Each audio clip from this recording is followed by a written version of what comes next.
Everyone, welcome to our planning meeting / regular council meeting for today. I'll start the meeting off at 9:35 a.m. And we'll start off with territorial acknowledgement. Before our meeting gets underway, I would like to formally recognize the traditional peoples of this land and specifically our neighbors of the Algonquin First Nation with a formal territorial acknowledgement.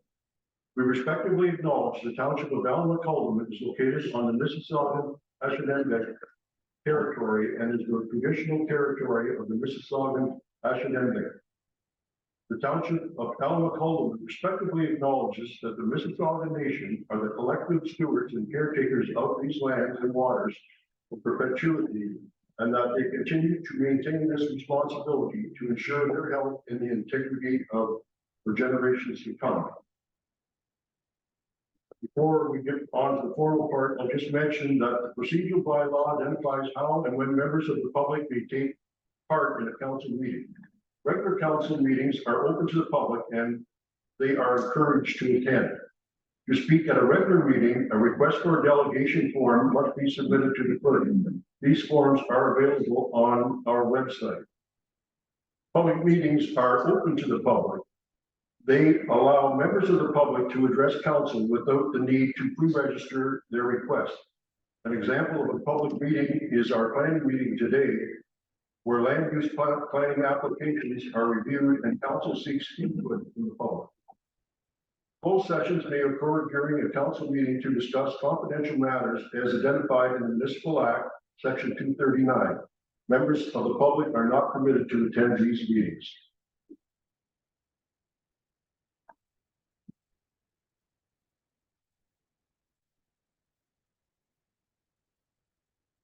Next, we'll have disclosure of pecuniary interest in general nature thereof.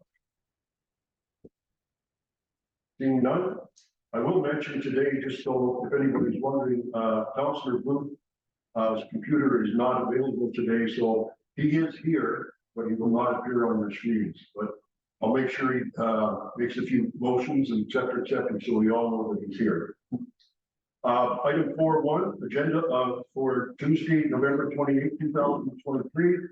Be it resolved that the agenda for the municipal planning regular council meeting of Tuesday, November 28, 2023 be approved as amended to include addendum items 14-1, cost of living allowance report 14-2, the short-term accommodation bylaw report, and communications items 16-9 through 16-15. Could I remove the seconder, please? By Councilor Ainsworth, seconded by Deputy Mayor Stover. Any discussion? All in favor? Motion's carried. Motion to adjourn to a land division committee or committee of adjustment meeting.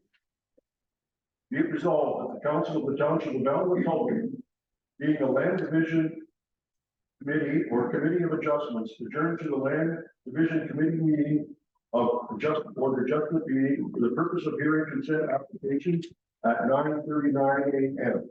I get moved to the seconder. Moved by Councilor Ainsworth, seconded by Councilor Neal. All in favor? Motion's carried. And today we have an application. The first one we're going to discuss is an application by Yvonne Golden, AH 16-2023, AH 17-2023, and AH 18-2003. It's on concession 3, part lot of geographically the township, former township of Alnwick, and it's regarding creation of 3 vacation rural residential lots. So I believe our trustee planner, Tracy Webster, is going to take us through this. So Tracy, please go ahead. Yeah, thank you. I'm going to give a high-level overview of the proposal.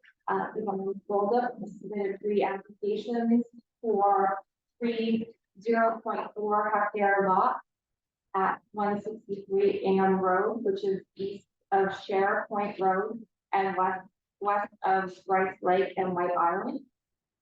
A large portion of the property is covered by the Jeanette Landing provincially significant wetland and ANSI area of marginal scientific interest.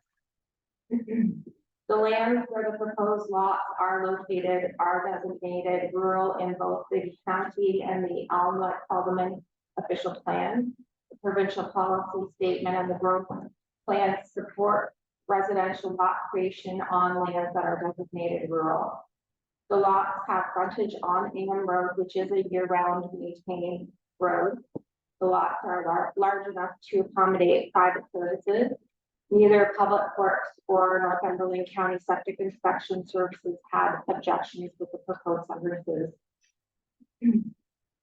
Because the lots are within proximity of the Jeanette Landing provincially significant wetland and ANSI, a scope natural heritage evaluation was submitted to demonstrate that there are no impacts with the proposal. The lots are also demonstrated to be outside of hazard areas.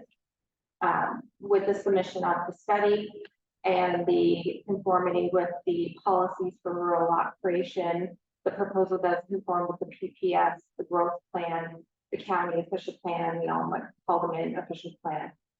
A zoning bylaw amendment will be required to rezone the lands from rural to rural residential, because the proposed lots would not meet the rural lot area. The zoning bylaw should also identify wetlands that were addressed in the natural heritage evaluation and their required 30-meter setback within an EP zone. Due to the proximity of the lots to Rice Lake, the Alderville First Nation has asked for an archaeological assessment. Lower Trent Conservation has requested an update to the natural heritage evaluation to address detailed comments, which have been provided to the application regarding the delineation of the wetland boundaries. Northumberland County did not provide any objections to the proposal. In addition to standard conditions that are applied to severances, the applicant is being asked for the archaeological assessment to be prepared by a qualified professional archaeologist and submitted for review. It would need to be accepted by the Ministry of Citizenship and Multiculturalism. They're also required to submit an addendum to the scope natural heritage evaluation prepared by Oak Ridge Environmental to the satisfaction of the township and Lower Trent Conservation. As mentioned earlier, a zoning bylaw amendment would need to be in effect, and the owner may need to enter into a development agreement to ensure the recommendations of the scoped natural heritage evaluation are implemented in accordance with the planning act. There's also requirements for cash in lieu of parkland and development charges. The applicant was circulated to all property owners within 60 meters of the subject land, and no inquiries have been received to date on the application. Thank you. Thank you. Does anybody have any questions or comments regarding these applications? These are all three together as well. Yeah, one report with three separate proposals. Thank you. Go ahead, Rebecca. Not so much a question, it's just a confirmation that this is all of the severances that will be allowed on that property. That's correct. There's a maximum of 3 lots on lots that are greater than 36 hectares in size. If it was under 36, they would only be permitted to have 2. Thank you. My understanding is that we haven't got the results back from the archaeological study yet. They haven't submitted one with the application as a condition of the approval, so they'll have to have that prepared. Okay, but we don't have to put it on here. No, I wrote it as a condition so they can get the assessment done and submitted. They have 2 years to clear conditions, so that should give them plenty of time. Thank you. Any other questions or comments? I'll read the resolution. Application AH 16/2023, AH 17/2023, and AH 18/2023 by Yvonne Holder to sever 3 parcels for the creation of 3 vacant rural residential lots at 163 Indian Road, part of lot 9, concession 3, geographically in the township of Elmwood, is hereby approved subject to the following conditions. That an archaeological site assessment be prepared by a qualified professional archaeologist and submitted for review. The applicant must provide acknowledgement of acceptance of the assessment from the Ministry of Citizens and Multiculturalism. That a registered survey for the several lot parcels be submitted to the township. Number 3, further to the printed plan of survey, a closed polygon vector file of the part boundaries shown on the reference plan is to be provided in statutory reference Autodesk DWG Windows readable format to the satisfaction of the township. It is recommended that the applicant's Ontario land surveyor consult with the County of Northumberland GIS section to confirm accepted standards and formatting. Number 4, that a draft transfer for the severed parcels be submitted to the township. Number 5, that the tax account for the subject property be paid up to date.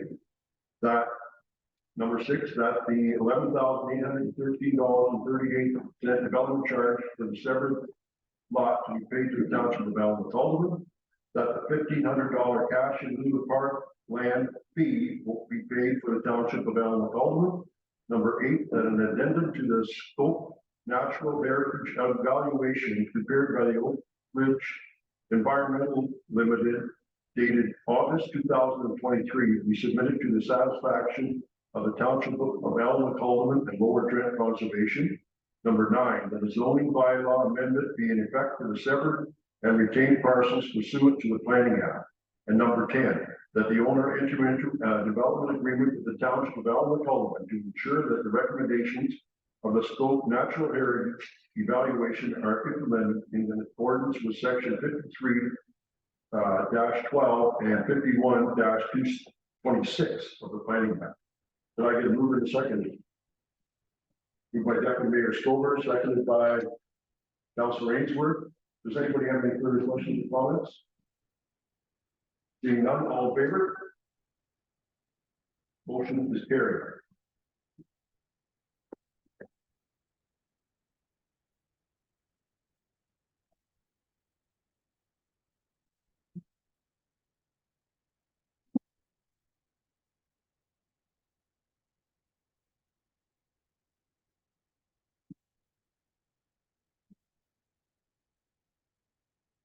Now we're going to reconvene to the Municipal Planning Regular Council Committee.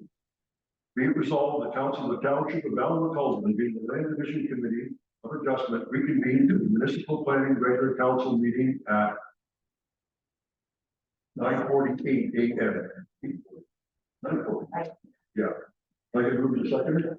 Moved by Councilor Ainsworth, second by Deputy Mayor Stover. Yes.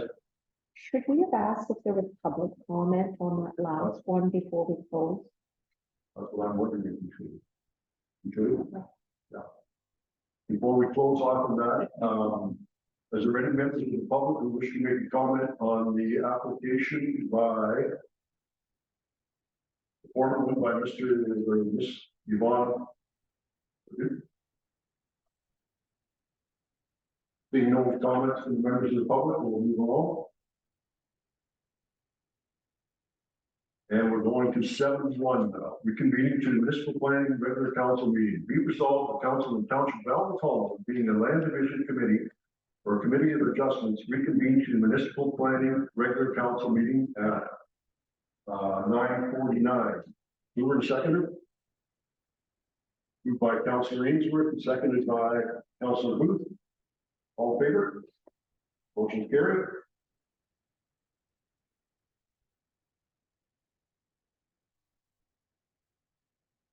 The next application is from Mr. Marion Trimble Estates, as represented by Tom Trimble, and the application is Z12-2023 bylaw 113-2023 for concession 3 part of lot 12, geographically in the whole of the township. Go ahead, please. Thank you. The purpose of the application is to amend the limits of the environmental protection and the rural zones. The proposed zoning includes an exception from section 4.31.1 of the zoning bylaw 19/2019, which requires a 30-meter setback to the high water mark of the water course. A holding symbol is proposed, which can be removed once the condition subject to a permit issued by Lower Trent Conservation for the placement of fill has been satisfied. The property is located at 2420 Shelter Valley Road, which is west of Vernonville on the north side of Shelter Valley Road. It's east of Cooney Road and west of Brookfield Road. There was a dwelling on the property that was destroyed by fire in the 1980s. And the applicant has maintained the intention of rebuilding there. Lower Trent Conservation issued a permit 23-108 on August 4th, 23. The board approved the placing of engineered fill in order to provide a building envelope above the flood elevation. A flood assessment opinion letter was submitted by an engineer, which includes a number of recommended mitigation measures.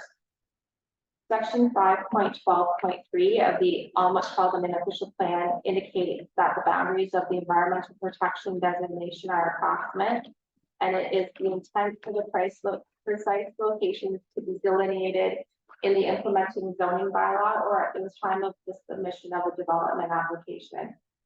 Where it's determined that the lands are within the environmental protection designation are not where it is determined that the lands within the environmental protection designation are not environmentally constrained, the land would be reviewed on the basis of the adjoining land use designation, in this case, which is rural. Section 5.12.7 indicates that flood susceptible lands include those that are within a geodetic elevations below the regulatory flood elevation. Approval of the Lower Trent Conservation Permit will see the grades raised to bring the portion of the lot above the regulatory flood elevation. Those lands can be considered within the rural designation once approved. The Lower Trent Conservation Permit will bring the site out of the hazard area, making the proposal consistent with the provincial policy statement, the growth plan, the county official plan, and the Almost Haldeman official plan. No concerns were identified with the proposal by circulated departments and agencies. The application was circulated to all property owners within 120 meters of the subject lands, and no inquiries have been received to date on the proposal. Thank you. Thank you. Any questions? Go ahead. Actually, no, just a compliment that I'm glad to see that this site is just moving along. I know our resident Tom has jumped through lots of hoops to try to get this property ready. And you know, with the holding zone symbol on there, it's a great way to keep things moving. And thanks Tracy for putting that together. Any other further questions or comments? I have one, Tracy, just trying to, looking at page 8, you probably are familiar with it anyways, but the change to environmental protection or change to rural holding. Mm-hmm. What was that? What was it originally? Just rural or? Well, the rural zoning would be quite limited along the frontage of the property. Okay. So the proposed limit matched the approved permit, which would match with the proposed new elevation. So that based on the OP policy, the limits can shift depending on where the technical limits of the hazard or the reason for the environmental protection is there. So this application essentially refines the boundary limits between the two zone categories. And it was originally, oh, okay, it wasn't originally rural, or never was rural. it had both zones applied to it Okay, currently, so really it's just a shift in where the lines are. thank you. Any further questions? Go ahead, Mike. Also, if, for council, that through the lower trend board, the, the footprint of the building is kind of going, is done a zone change, but the rest of it is still saying in environment. I'm correct, right? That's correct. Yeah, so just so you know that because of a 100-year flood plan, the feeder creek for Shelter Valley is going right behind the property. So, Bill will bring him above the floodplain level, and there's no basement. It's a cement pad. There's no basement in the house coming up. Thank you. Does any member of the public wish to make a comment? This is your opportunity, Tom. Never met Tom this morning, so if you want to make a comment, you can now. Just information of what the first. You come to the front, so you're on camera, so. I'm waiting for it.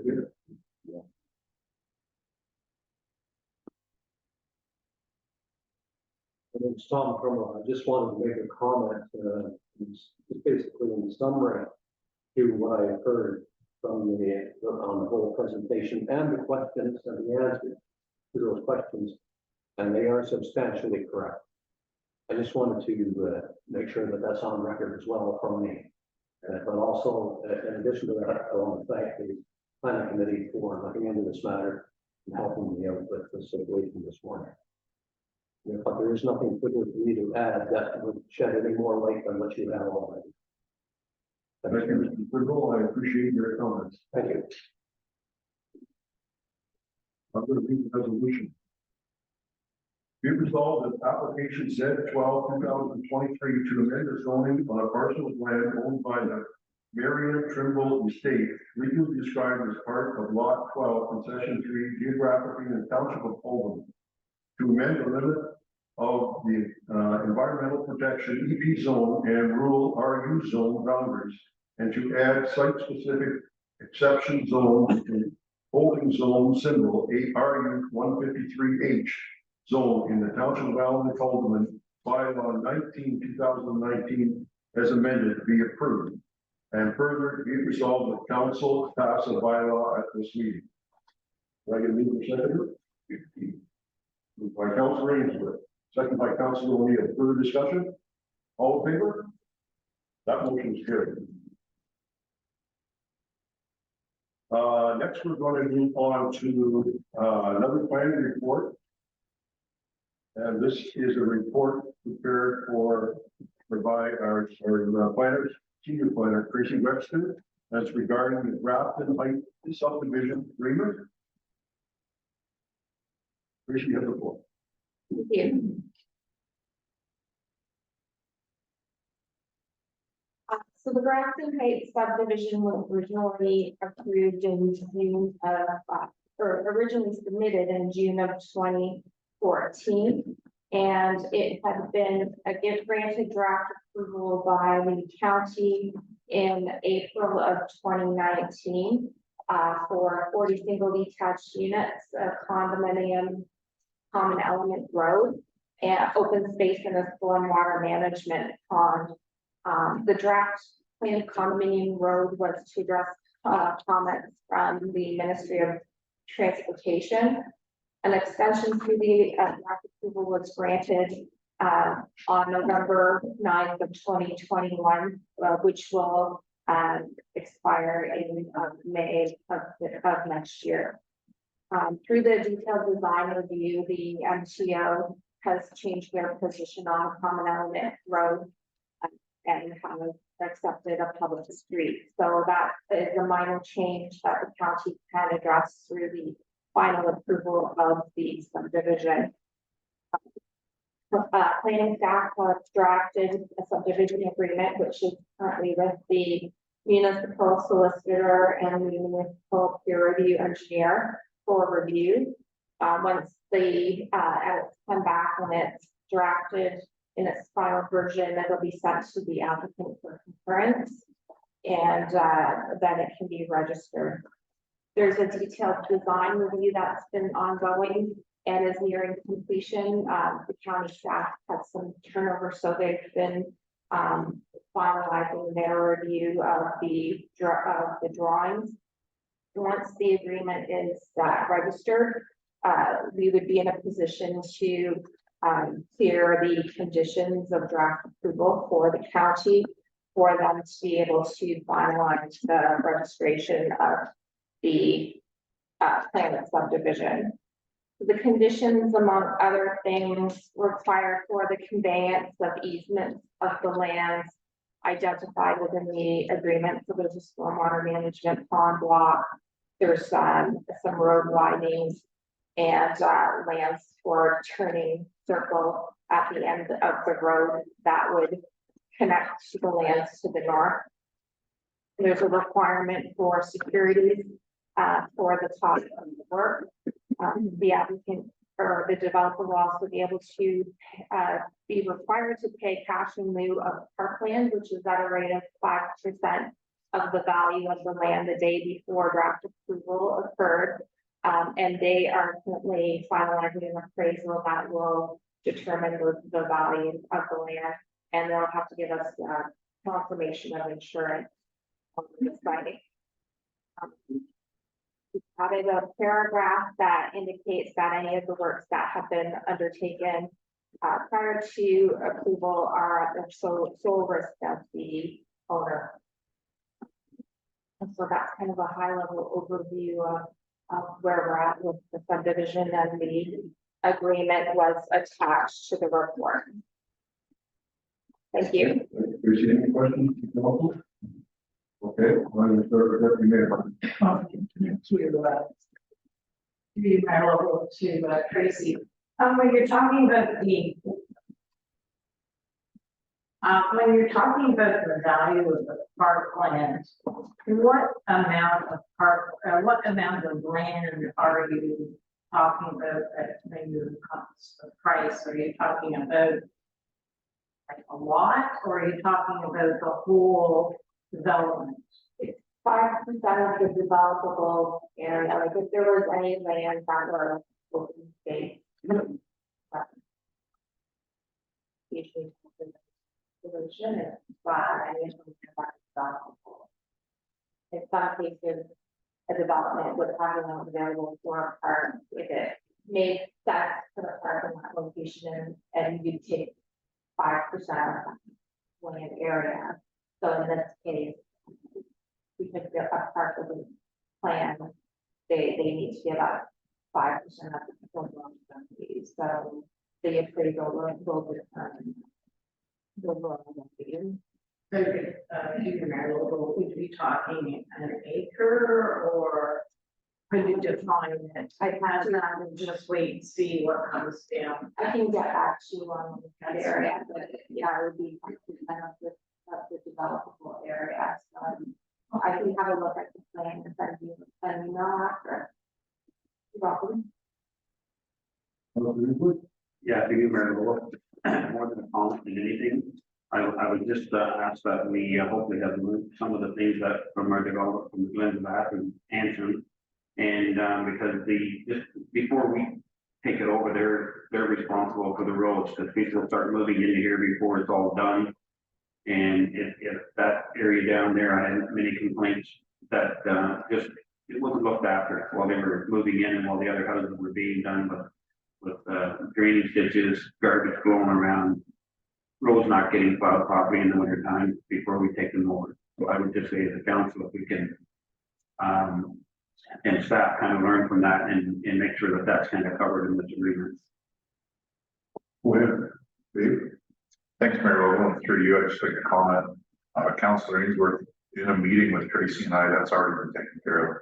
The agreement that's before you in this planning proposal identifies a lot of things that will get taken care of compared to some of the things that have happened in the past. So I can assure you that that has been reviewed. I can assure you that Tracy is doing a fantastic, thorough job, and you shouldn't see a difference moving forward. Awesome, thank you. There is I'd like to make a comment too. I don't believe we've ever taken over that. Not yet, no. No. Still under the direction of the builder.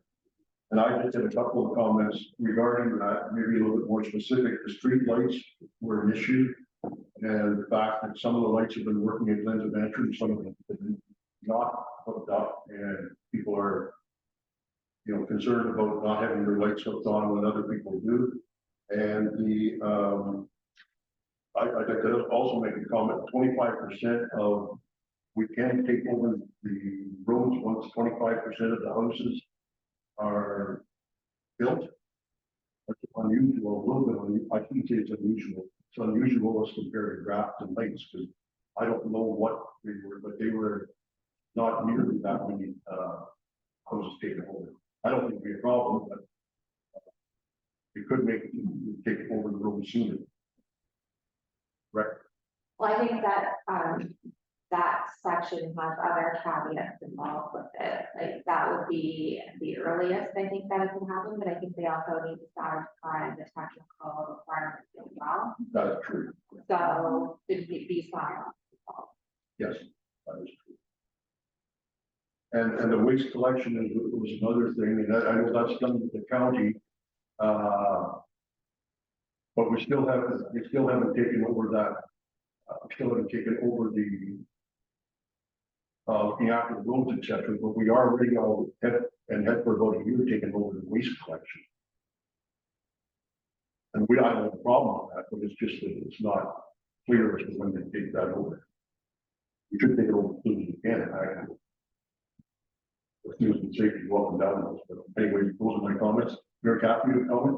I do have a number of things. The first, I know it's before the engineer. What's the role of the engineer through the tracking and inspection as we move forward, and how is that funded?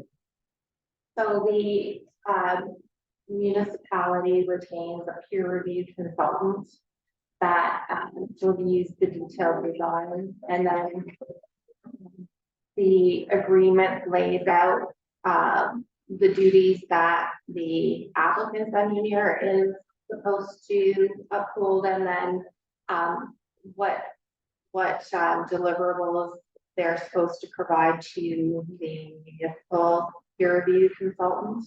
And we retain a deposit from the developer that is used to pay the invoices that come in from the peer review consultant. So it's not something that the municipality pays for its development. It's funded by the development itself. And so this is a slightly to the side, but are there any opportunities remaining for intensification at this point with the housing So the zoning situation? does permit secondary dwelling units. So if someone who purchases a dwelling in the subdivision wanted to put in a unit in the basement or a unit in an accessory building, the zoning permissions are there for that. And if they wanted to build a quadplex, such as we had suggested at that previous. So the maximum number of units would be the 3 units. The zoning wouldn't permit a quadplex, and it hadn't been contemplated in the proposal. So I don't know that the lot configuration would accommodate that at this point. And my third question. That last one? It is the last. Go ahead. It's about the safe walking and sidewalks. I'm looking at the diagram here, and I know you said that there is a sidewalk that's coming, that's going to join them down. Now, is that space, and are they required to build that, or is it just saying we could build it, or we will build it? Which one is it? There is a requirement for sidewalks along County Road 23 or Lyle Street. I can show you the detailed plan in my office if you'd like to pop by. I would.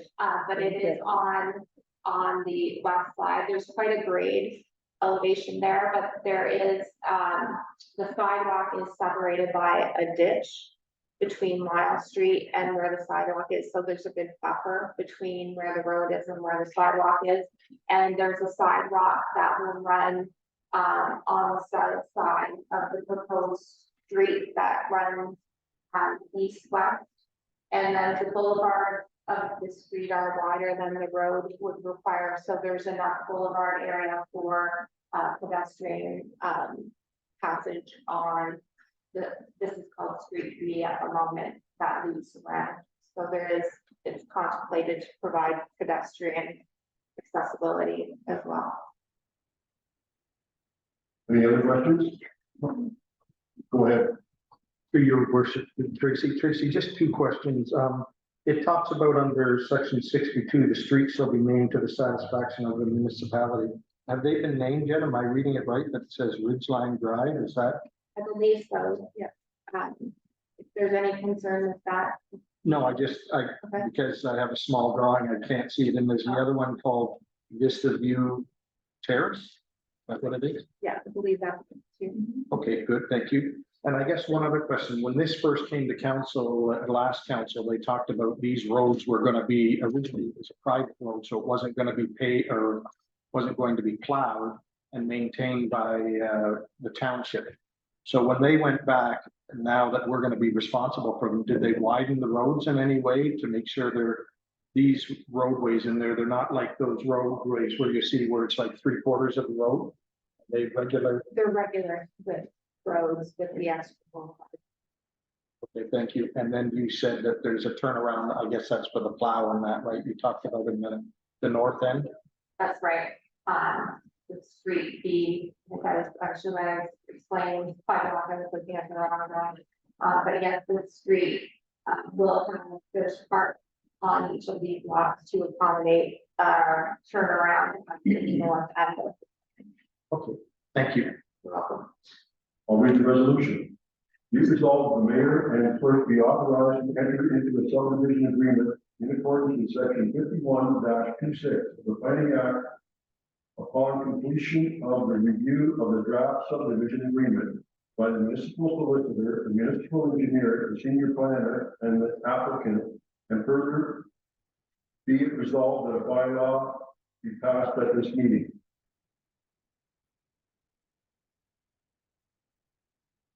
Moving to second, Deputy Mayor Stover, Councilor Ainsworth, are there any public inquiries regarding this? It wasn't type of report that we would have sent out notification for. Oh, okay, No, thank you for the. you're welcome. All in favor? Motion carried.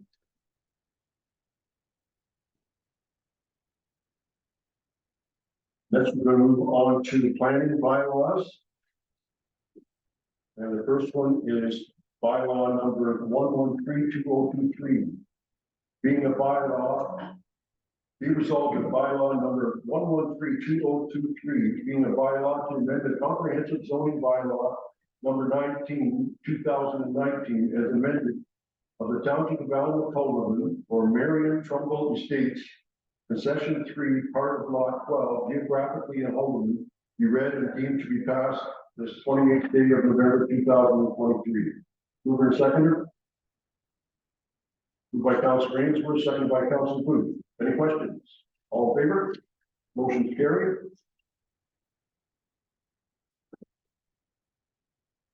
Next, we have bylaw number 14, 2023. Being a bylaw to authorize the mayor and the clerk to execute a subdivision agreement on behalf of the Township of Elton. And be it read and deemed to be passed this 28th day of November 2023. Mover and seconder. Moved by Deputy Mayor Stover and seconded by Councilor Ainsworth. All in favor? Motion carried. Next we're going into we'll be going into a closed session.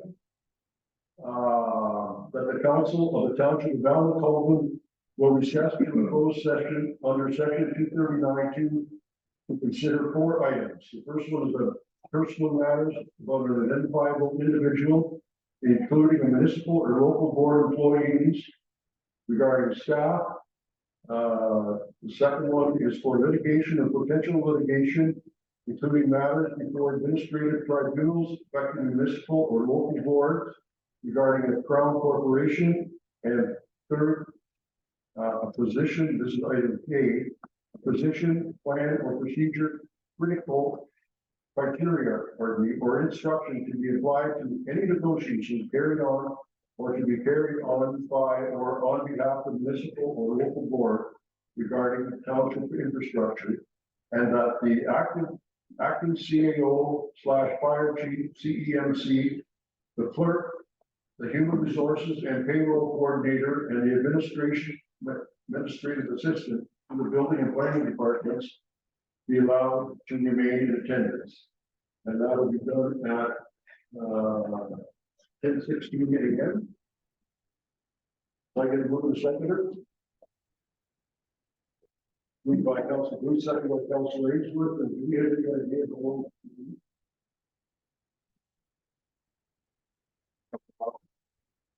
We expect will be a couple of hours, so you want to come back after a couple of hours, you're more than welcome. Could they leave the phone number? You want to give the phone number, we can call it when we go back.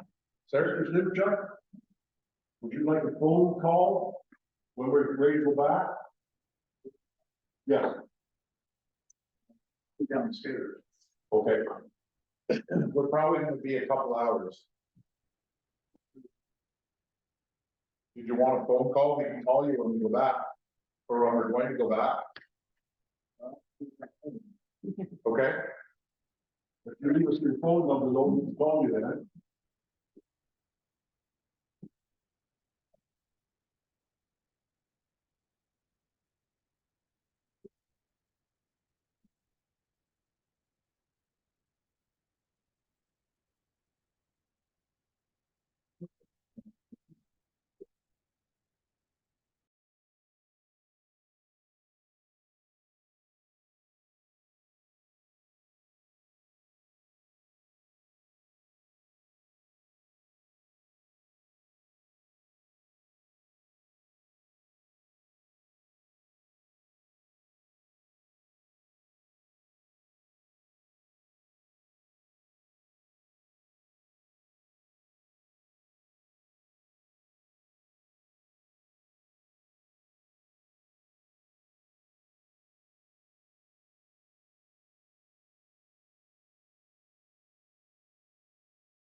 Sorry, Barb, can you speak into your microphone for the public, please?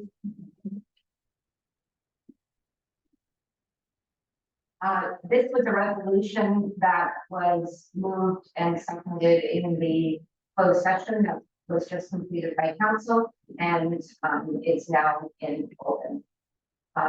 Whereas council discussed options for the format of the December 6, 2023 public information meeting, be it resolved that council support the mayor being the sole member to attend as a council representative, and further that following that meeting, that staff undertake a survey to obtain residents' input regarding future recreational facilities in Grafton, and further that this resolution will be read in the open session, and further that the details on the township website and on social media will be clarified for the public's information.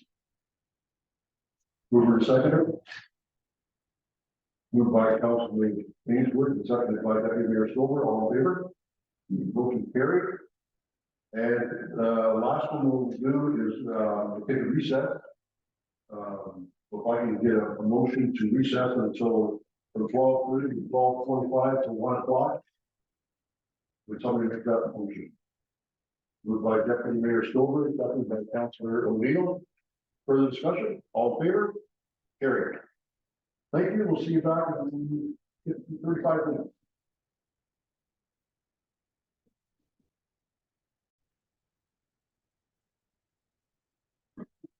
Okay, we're back from, a short recess, and we'll go into the, item 12.1. Be it resolved that the council.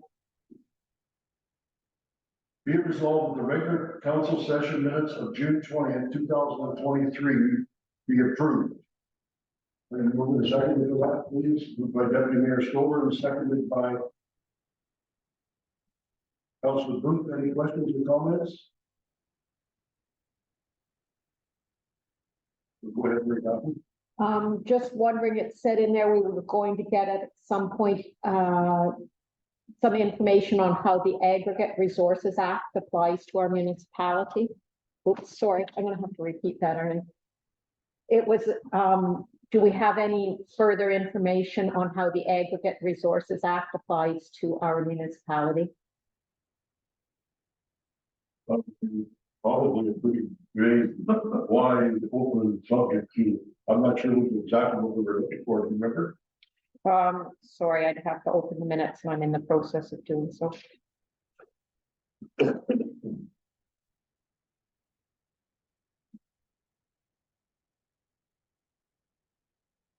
Oh, can we move on and, Yeah. okay, all in favor? Motion's carried. Then we have business arising from the previous minute. And we have, we're going to discuss Bill 3, Strong Mayors and the Building Homes Act. Whereas the province passed Bill 3, Strong Mayors Building Act in 2022 that provides strong mayor powers to some municipalities, Ontario municipalities, and whereas some municipalities support Bill 3 and others have expressed their opposition to it, and whereas the Council of the Township of Allen has considered resolutions from some of those municipalities at previous meetings, be it resolved, the Council hereby declares its opposition to Bill 3. And further, be it resolved, the Council directs staff to send a copy of this resolution to Premier Doug Ford, the Honorable Minister Paul Calandra, Minister of Municipal Affairs and Housing, and MPP David Puccini, and all other municipalities. Did I get a move in the seconder? Moved by Councilor O'Neill, seconded by Councilor Deputy Mayor Stover. One comment, I'm not sure if we should have that David Puccini and Minister. Yeah, probably should. All in favor? Motion's carried.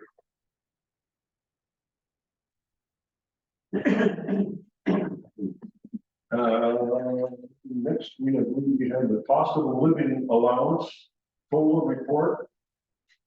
And I believe this is an addendum, and everybody's had a chance to look at this over.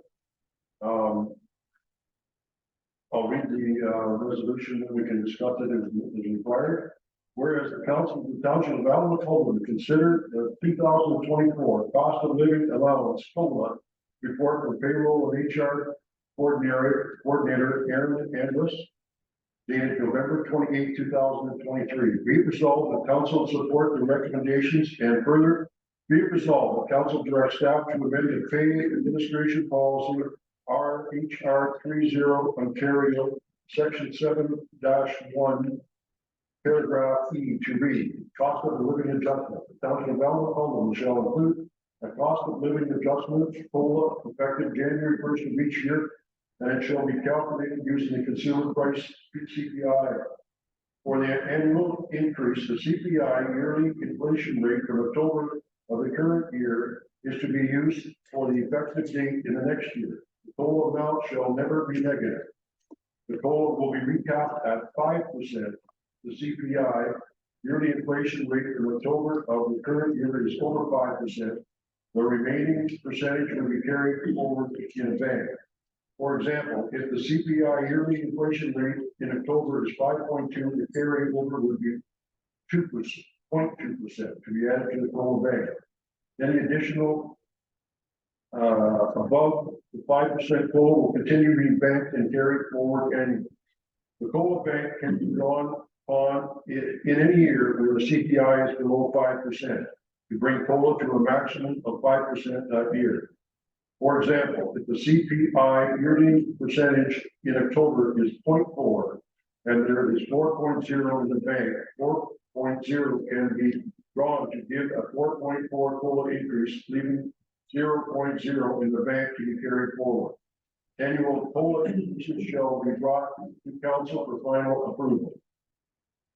And further be resolved that given that the CPI rate for October 2023 was 3.3%, council approved the 1.5 from the COLA bank be used to allow for a COLA increase for 2024 of 4.8, leaving 2% in the COLA bank for use next year. Can I get a mover and a second for that? Moved by Deputy Mayor Stover, second by Councilor Booth. I think that's, everybody understand that, pretty straightforward, not gonna take the time to read it. There's still gonna be some left in the bank. And the reason the bank has been created because last year we did not get that, correct? Okay. Mover second. Oh, we got that. All in favor? Sorry. Any questions? I did get a mover second. Yeah, you did. Any questions? Go ahead, Councilor Booth. Through your worship, just wanted to thank you, Aaron, for this report and CAO. This is really good. We started with a 3% last year, but because of inflation being extremely high the last few years, this will help us catch up instead of us having, a lot of time in the bank and we'd be paying COLA for the next 10 years. So I'm glad to see that we're upping it to 5%. So thank you. Yes, that was the thought, that the 5% will kind of catch up with owners at their 6. And this way we can hopefully get rid of the bank as well, that we're not over year banking. That the 5% level will allow us to pay out every year instead of banking. Thank you. All in favor? Oh, I'm sorry. Mayor Catherine? Can you just explain the CPI? I know we had a lot of discussion out of which number we should use and why you settled on that one. I went with October because that's what originally was stated. It's the last month before we have to do budget, so that I can make those changes so that we don't have to do retro pays. That's why October was picked, so that it's done. The CPI is the Consumer Price Index, which every other municipality does follow in some way, form or another. Some unions, when they go to negotiations, they will take that number and they have bigger calculations that they use. But for our purposes, because we're not unionized, we don't have to do different calculations and figure those kind of things out. This is just the straightforward consumer index. Follow up, Mayor Catherine? Yeah, so last year, there was quite a bit of discussion, and I believe it started with the previous council about using October numbers, because when you use 1 month, you might get an anomaly. And I believe the suggestion was to look at an annual rate of increase rather than that month, just to avoid anomalies. So we are. If I can comment, if you use October, and that's the kicker, you gotta use the same month every year, because it will be the average. It'll jump up and down, but it'll always be, if you use October of each year, you'll always get exactly the right one. Correct? That's correct. So if we keep continuing to use October, it's an annual over October. So it is actually annualized by picking the same month. So we could have picked September and then September. It's just a constant of using October. What you can't do is go October 1 year and then, well, maybe we should try a different edition. You can't bounce around, because that's where you get in the next. As long as we're going to do October, that's good. But that, sorry, that's the annual amount as it stands in October, not for October itself. Okay, Yeah, not the, yes. Can you get an all in favor? All in favor? Thank you, Eric, good report. And then the next one is,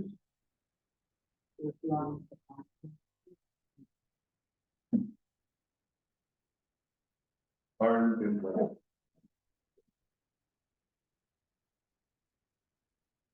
Let me put that.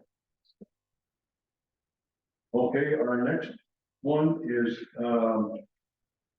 short-term rental STR accommodation bylaw report. I think everybody's had an opportunity to read it, so I'll read the resolution and then we'll see if there's any questions. Whereas the council of the township of Algonquin has considered implementing a revised short-term rental accommodation STR bylaw. And whereas the 2023 council struck an STR ad hoc committee to consider various issues related to short-term rental accommodations within the township.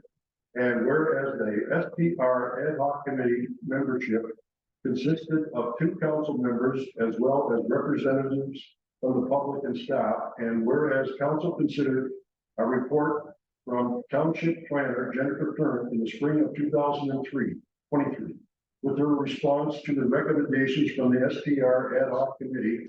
And whereas council considered written permission from the public at its October 24th, 2023 meeting. And whereas the acting CAO received input on the revised draft STR bylaw from legal counsel.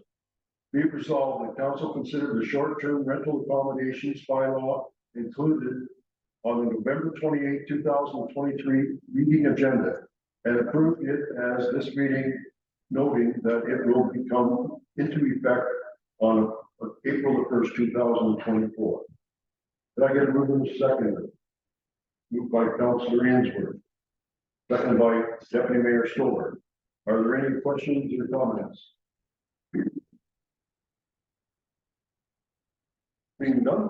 Oh, I'm sorry, go ahead. No, you, Mayor. Just a couple observations, maybe some comments that taken us a long time to get to this point where we can move forward with the short-term rental. And, I sent out a quick email last night just to maybe some clarification on what the process is going to be for the licensing and if there's going to be help with the licensing. And maybe some of the wording is right. I know we talked about maybe some proper wording for like septic tanks and inspections and stuff like that. If any of that can be clarified with our CAO, that would be great, just to hear some of those. Go ahead. Specifically with the septic tanks, it was so that we had some sort of documentation, either by way of certification from the install from the county, or if it preceded that date, that there was written documentation from a certified septic system, either inspector or the company that is in charge with inspecting them. That would alleviate that would help with that situation. But it's the overall intent is to ensure that the septic system that is being used for the dwelling for the purpose of an STR is appropriate for its intended purpose. Any other questions or comments? Go ahead. I just so do we have any more update on the petition on Curtis Point Road about not having short-term rentals on Curtis Point Road? Through you, Mayor. So the where our jurisdiction lies with respect to bylaws, STRs specifically, is to do with the dwelling. It has nothing to do with the road. If we start to limit travel on one road or another, especially a road that we do not own. Or maintain, that puts us into some very difficult situations that we do not want.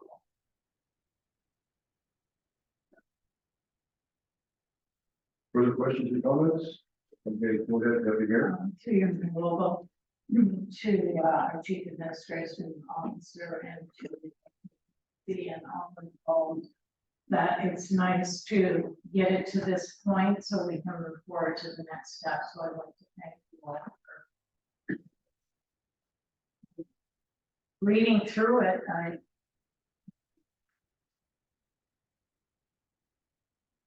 Thank you, Deputy Mayor. I just had one more through you, Mayor. The process moving forward with this now with our zoning and stuff, can we explain that a little bit? So, you know, we got the bylaw here, but after the bylaw, we've got to do some zoning changes. Through you, Mayor. So the process will be in the new year, likely in February, but I would have to check with our senior planner that she will bring forward a report regarding zoning. Also in the new year, there will be a report coming forward with recommendations regarding the fees and charges bylaw to ensure that all of the fees and charges, fines, et cetera, will be incorporated from this bylaw relevant to it, but also all the township fees and charges as well. So there's a couple more pieces related to the SPR bylaw. Okay, great. And it'll all be ready by 1st of April, right? Perfect, thank you. Nancy, there was one portion, and I don't know whether it was in this portion further on in the council report, options to do with the bylaw, but it did mention that we would get information out to the people early in January, and there was a 3-month time, and then we start the 1st of April. Unless you do it really the 1st of January, then you're not going to be able to beat that 3 months. And I know it's fickly, but some people want to get fickly with us, so you can make sure that we don't have 2 different statements there. And it also mentioned that we would send out notification. Who was going to send that notification out to? Is that just a general?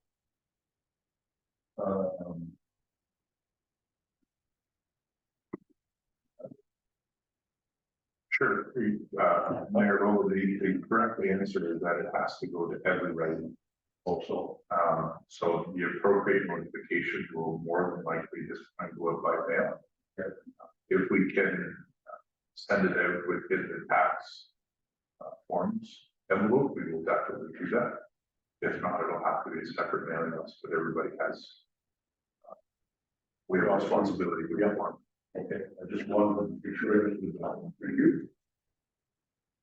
Any other questions or comments?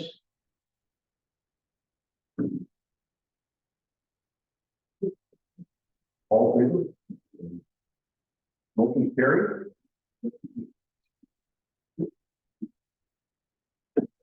On to employee tracking program.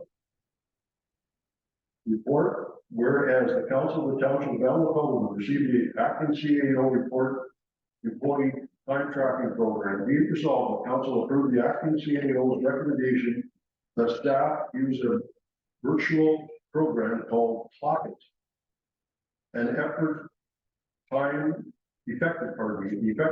tracking tool, which allows employees the ability to easily check in and out of work. Mover seconder. Moved by Councilor Ainsworth and seconded by Deputy Mayor Stover. Any discussion? It was pretty clear report. Go ahead and make that one.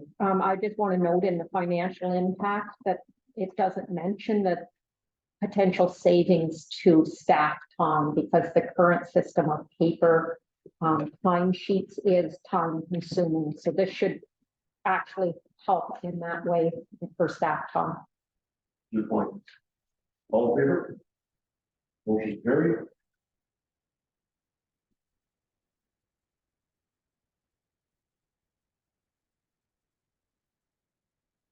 Next one is the report.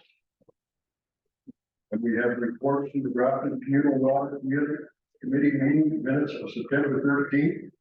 We have the Lower Trent Conservation Drinking Water Source Protection minutes of April 13th, 2023. The Lower Trent Conservation Hearing Board minutes of October 12th, 2023, and the Lower Trent Conservation Regular Board minutes of October 12th, 2023.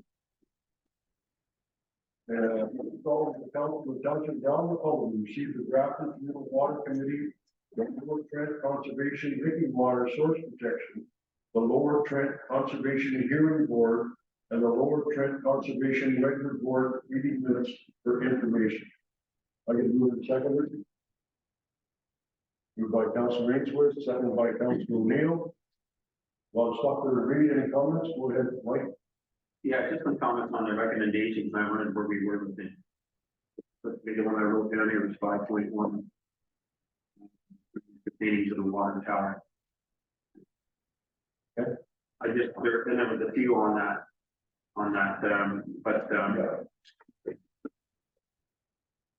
There was actually two of those, the 1 point, the tower and There's bylaw?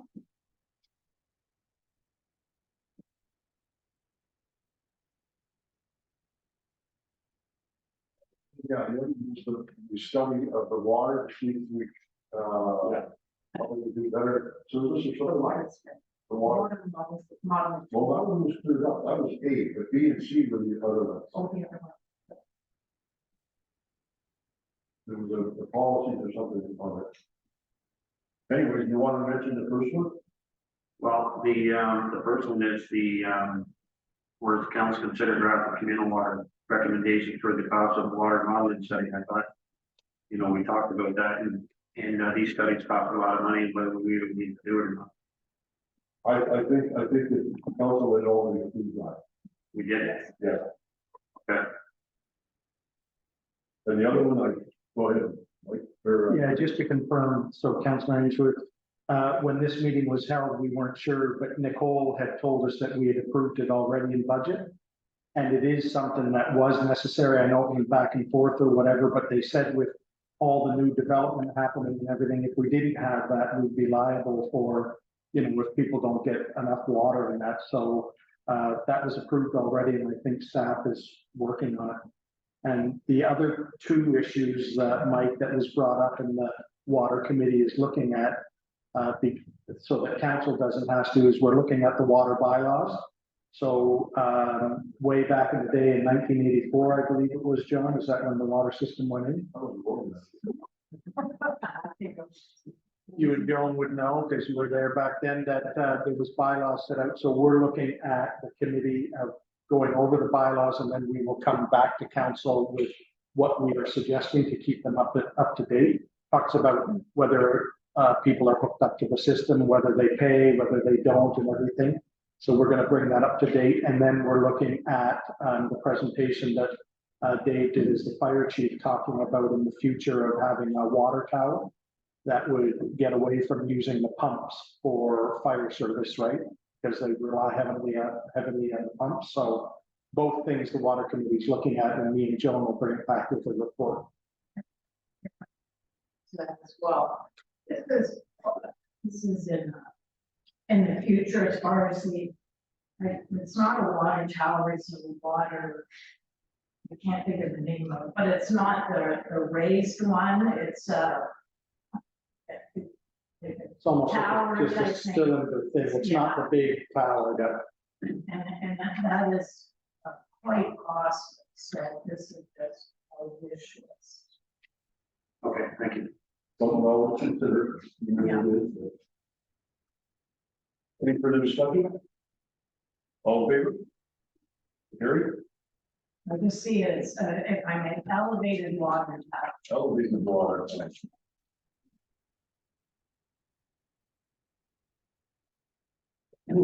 Okay, the next one is Elections Ontario Vote Register has replaced the impact voter law.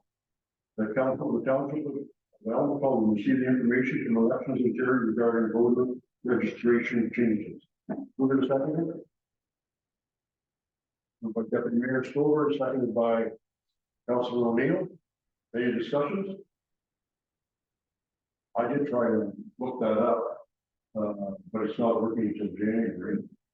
And if I read this correctly, all 4,000 or 5,000 people in the township are gonna have to register this again. And, all I'm saying is, it's not fair to the clerk or anybody else if they wait till 2028, 2026 to do all that, because it'd just be a mess, so hopefully we can bring it back to get it in January, February, if we can monitor. Yeah. Maybe we put it under writing. Anything else that we can do on that? Yeah, because I think they have to put the license or injured or something as well, a couple things that identify yourself. And if we don't get at it, then it'll be, Yeah. all in favor? Motion carried.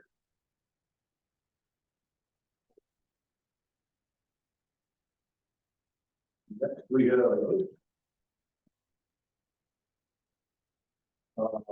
Chamber of Commerce, call for James Crofton and Ward nominations, whereas the council of the township of Allen received correspondence from the Chamber of Commerce dated November 14, 2023, regarding the call for the James Crofton and Ward nominations. Be resolved, the council provide the clerk with one or more nominee names and contact information, as well as a written summary explaining the reasons for the nomination, and further that the nomination be submitted to the Chamber of Commerce as soon as possible. Move from seconder. Moved by Councilor Ainsworth and second by Deputy Mayor Schultz. Any comments? Go ahead, Mike. Do we have nominees that we, for this year, put in so far? There's Yeah, a list that we should probably, you know, who was you, Nancy? I didn't find it today. I didn't think it was. So, I think, previous years we submitted right around now, or maybe in January, but. my understanding, Mayor, was that councils can make individual nominations or as a bottom council. Yes, and anybody else can make the recommendation, it's a public opportunity. Go ahead, Mike. Three years ago, we pick the person, or does We have no, we just needed names for the Chamber of Commerce to make that decision. And you can put in, you know, as many years as you want. So what do you want to do? You want to put them in, go ahead and got this? I'm hopeful that Deputy Mayor Stover finds our list. Our last year, we nominated someone from the agricultural industry, so I think it would be great if we nominated someone from the tourism industry. I think it's important that we keep in mind that it must be at least second generation. I don't know that they mentioned second generation, but not necessarily, because I did read that. Surprised to see that. Historically, most family business winners have been second generation or beyond. Sorry, it doesn't say it's a requirement, it just says that's who's likely to win. So can we read the list that we got so far? There was something. Yeah. You'd like to do that? We can just, or either that or we can send it out, probably the best, Okay, send everybody. send it to everybody, and then, as long as we. What's your recommendation? For you, Mayor, I would suggest that the council wants to put forward any nominations as a group. They did that here today at the council session. But if they want to do it individually, then they should send it directly to me. And we don't, reading off the names. Well, businesses, no. Individuals, yes. Thank you. So, if you have a list of businesses. Okay, you I'm want- not sure who all, I didn't put down who put the names forward, doesn't but matter. I have 8 Eight. so far. First one, Shelter Valley Golf and Camping. Second one is Cobra Beast Campground. Third is, Dymo Fabrication. They're on, the Dunn Road. Oh, yes, I- Wicklow Campground. Duluth Apples. St. Anne's Inn and Spa. Gray Dafton Farms, and one I reported was Watershed Magazine.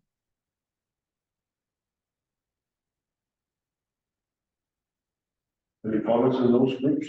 Go ahead, Mary Catherine. I had also sent in Twin Cedars Camp and, Yona's greenhouses. So it's are both second generation businesses. So does members of council want to do it together as a group or individually? I say group. Could we, could we bring this up at our meeting in December, or do you think that would be too late? For you, Mayor, my sense was that they wanted the foundation of my notes or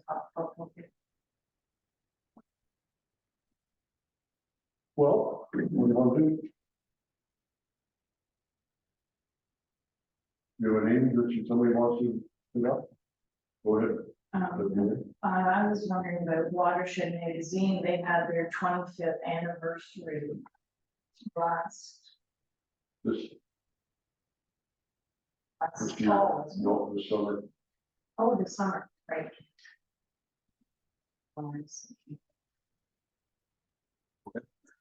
Anyone else want to make a comment? Go ahead, Mary Catherine.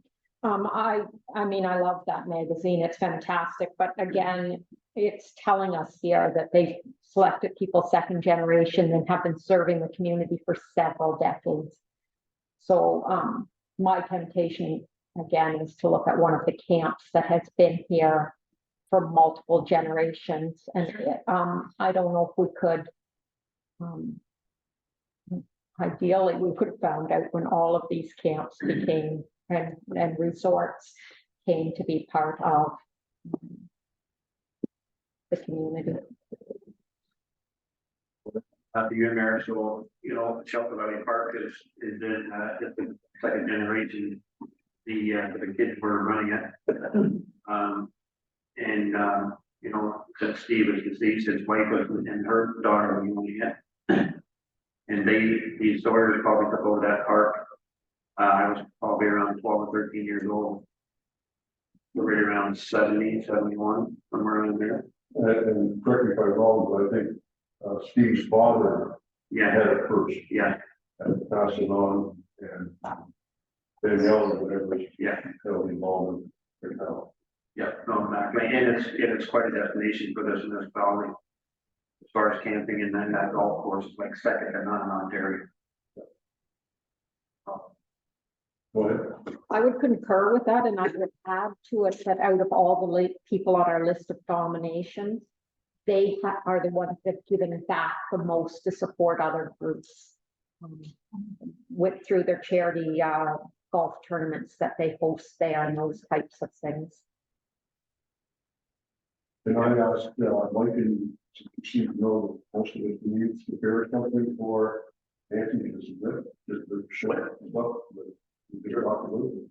Yeah. Are you okay with that? Sure. Okay. So. We're going to select, Kelly Valley, golf and camping ground, camping and golf.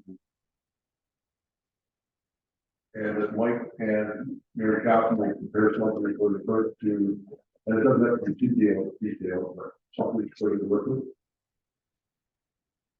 Everybody in favor of that? All in favor? Have somebody make the motion first. Or who submit?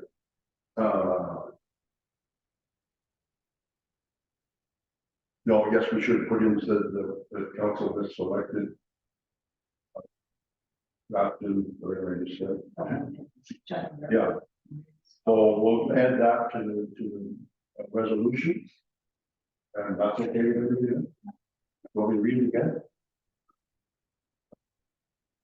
Whereas the Council of the Township of Allen reviewed the correspondence from the Chamber of Commerce dated November 14th regarding a call for the James Crossan Award nominations. Be resolved, the council provided the clerk with one or more nominees, names and contact information, as well as a brief written summary explaining the reasons for the nomination. And whereas council has selected Grafton, Shelter Valley,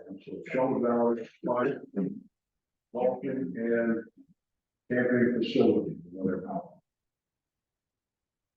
And that Mary Catherine and Mike will prepare something for the clerk. Further, that the nomination be submitted to the Chamber of Commerce as soon as possible. All in favor?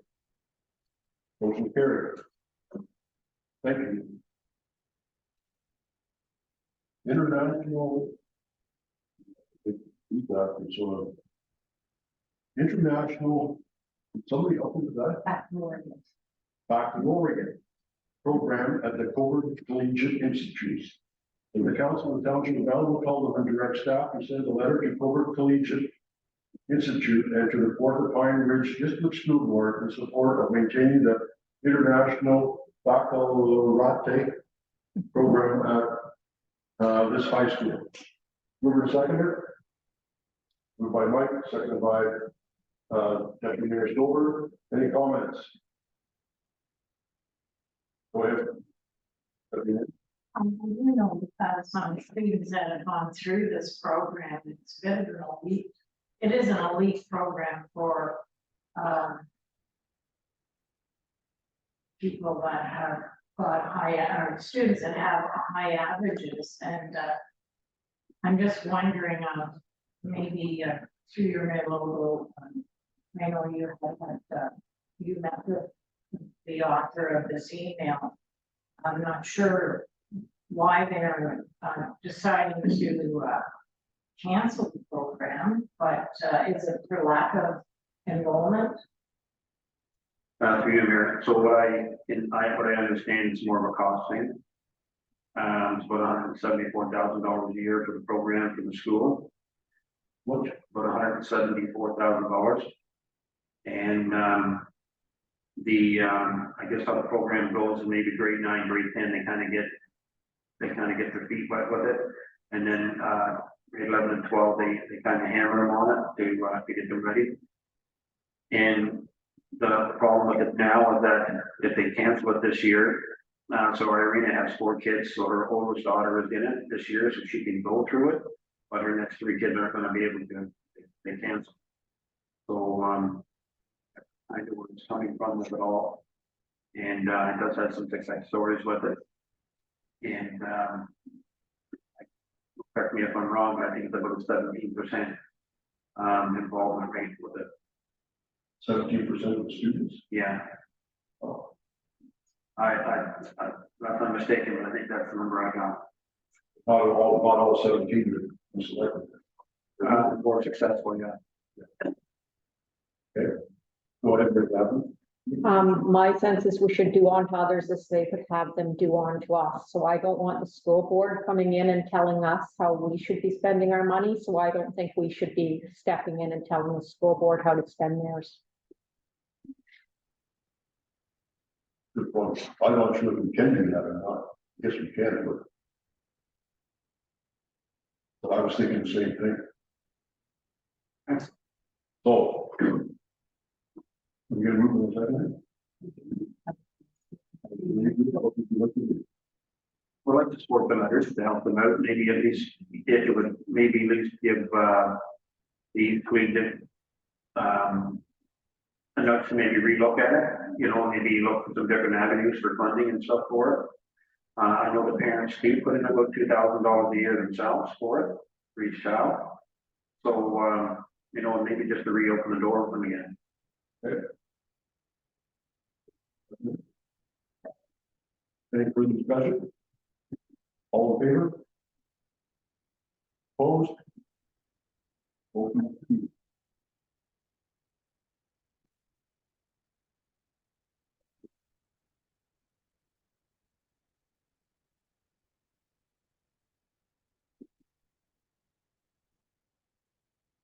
Next, we have correspondence from Richard Sittenchuk, dated November 13, 2023, regarding procedural bylaw.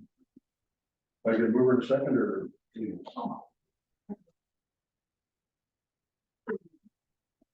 There is no recommended resolution for this. This is something that was preferred from a last council meeting, and so it's special. So, what, everybody had a chance to read this and had an opportunity to take a look at it? Any thoughts or comments? Go ahead. No, I think this should have carry some weight. And, it's definitely, our residents should have the opportunity to come and speak, whether, you know, maybe I don't know how many speakers we can have one night, you know, maybe something like that might be deferred or something, but as far as, you know, I think all the delegations should be brought to council, and they are our residents and we're here for them. And they should have their say, and they should be able to come with and have that. I don't think it should be, any of us should be able to say no to it. I would like to vision. Okay. Go on. Mayor Kaplan? I have two parts. The first is, I think that this letter raises some interesting points, but they touch into some of the discussion we had this morning about communication and input and structure. So I don't think it makes sense to move forward with any of how we can better listen to the public at this moment. But my other question is to our clerk. I believe we had come forward, and you're going to have to refresh my mind, the review on this. Did we already pass it, update it to deal? So we do need to pass the procedural bylaw still? For you, Mayor Lobo. At the last meeting, the procedural bylaw with the red line edits, the recommended edits were before council for consideration. And at that time, there were several councillors, I believe, who wanted to just think about it some more, given some of the communications that we have received, including Mr. Sinchuk's letter. So right now, the current bylaw that is in place is number 96, 2023. It was to have been 110, 2023 in terms of the bylaw numbering, but 96 is still in effect. I did prepare some commentary, and perhaps it would be of use if council would like to hear it in terms of some of the specific issues that were brought up in the communications from the residents. I think that would be appropriate. I will just quickly go through the specific points, and if you have any questions, you can please address them.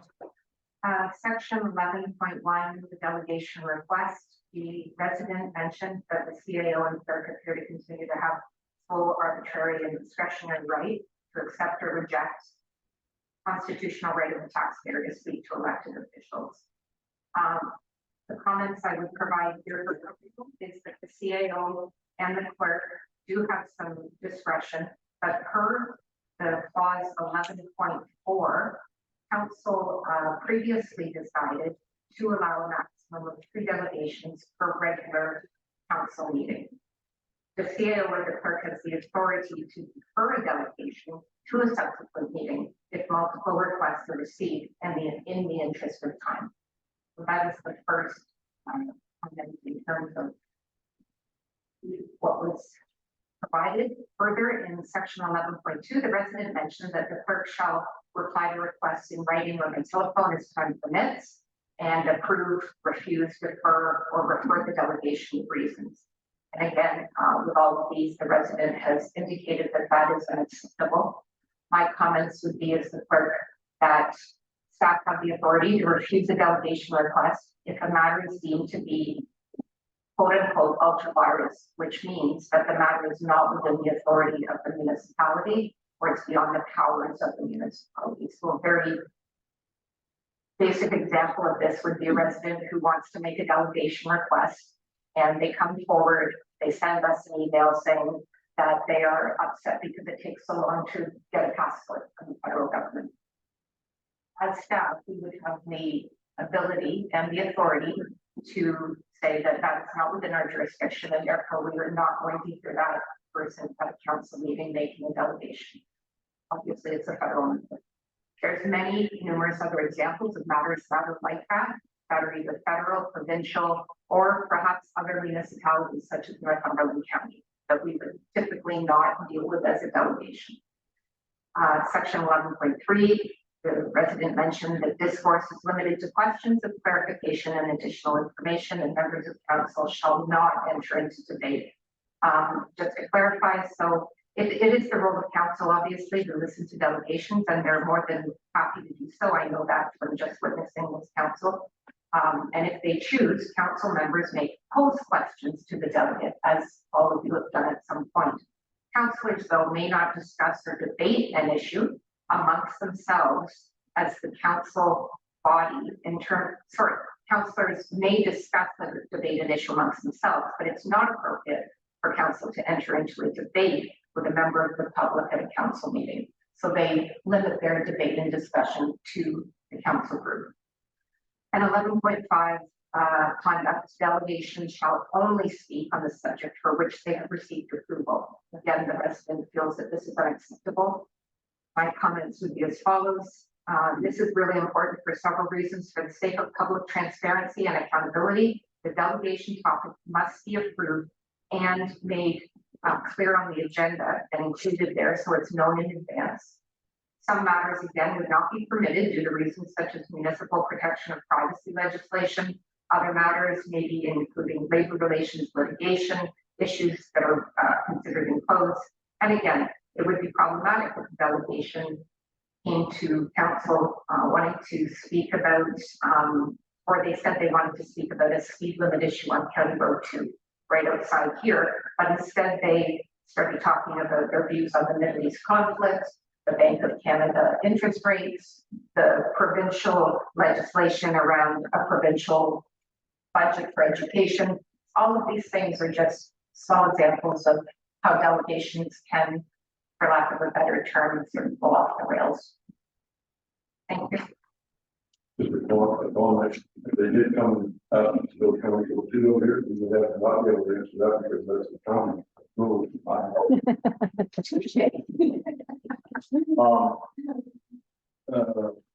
You know, I've got Mr. Simchuk and his concerns. Having said that, I think a lot of those suggestions, the rules, or whatever the policy is, has been considered and brought that in to make sure that there's control.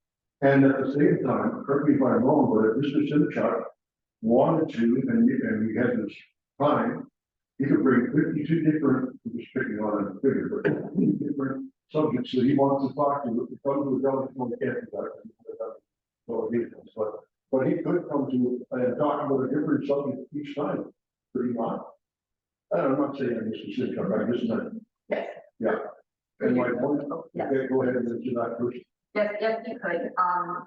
Again, if it's a topic that's been considered by council, decided upon by council, it can't come back for another year. That is within the procedural bylaw. But yes, if you wanted to come, if anybody wanted to come to a council meeting and discuss a different topic that is under municipal jurisdiction, they have that ability here. And I will just make the point that a lot of municipalities only allow delegations for items that are included on that particular council agenda.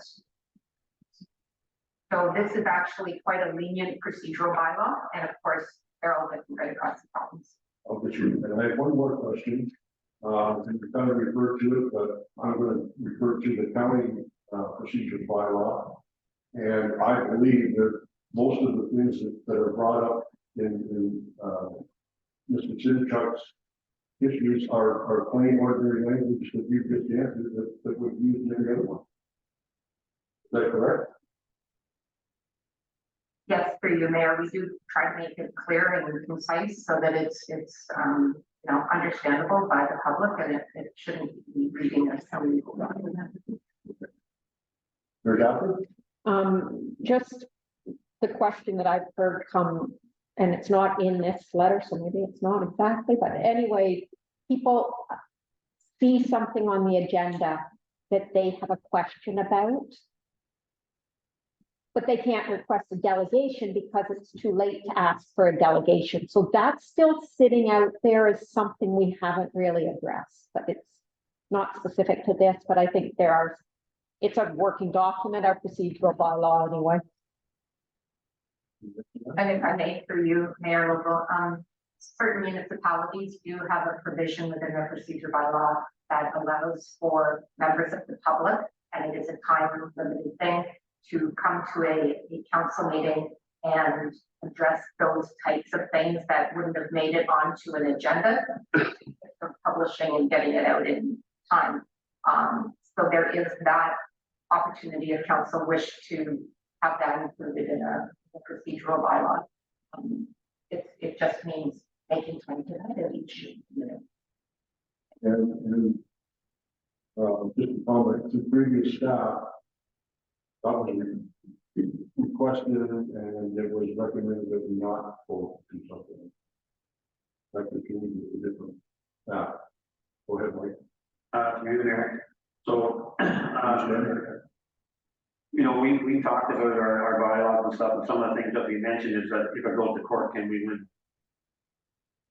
So I say the same thing, this one here, Mr. Simchuk has quoted different Bill of Rights and Supreme Courts and stuff in here that for free speech. And you know, if he was to take it to task, could we win that? So if we can't, if we're not sure whether we can or not, then maybe we should put this committee together and try to figure this out. Well, the only comment I would have to make with that would you suggest that if he, Mr. Simchuk, but if he has a problem with the province, some of the laws that are procedural that the province has, should he go to them and make that the same complaint or the feds too? Because this is really a court, not a court, this is a elected procedures, but they all use basically. Mayor Local, for you. It's a good question, Councilor Ainsworth, and I'm happy to address that.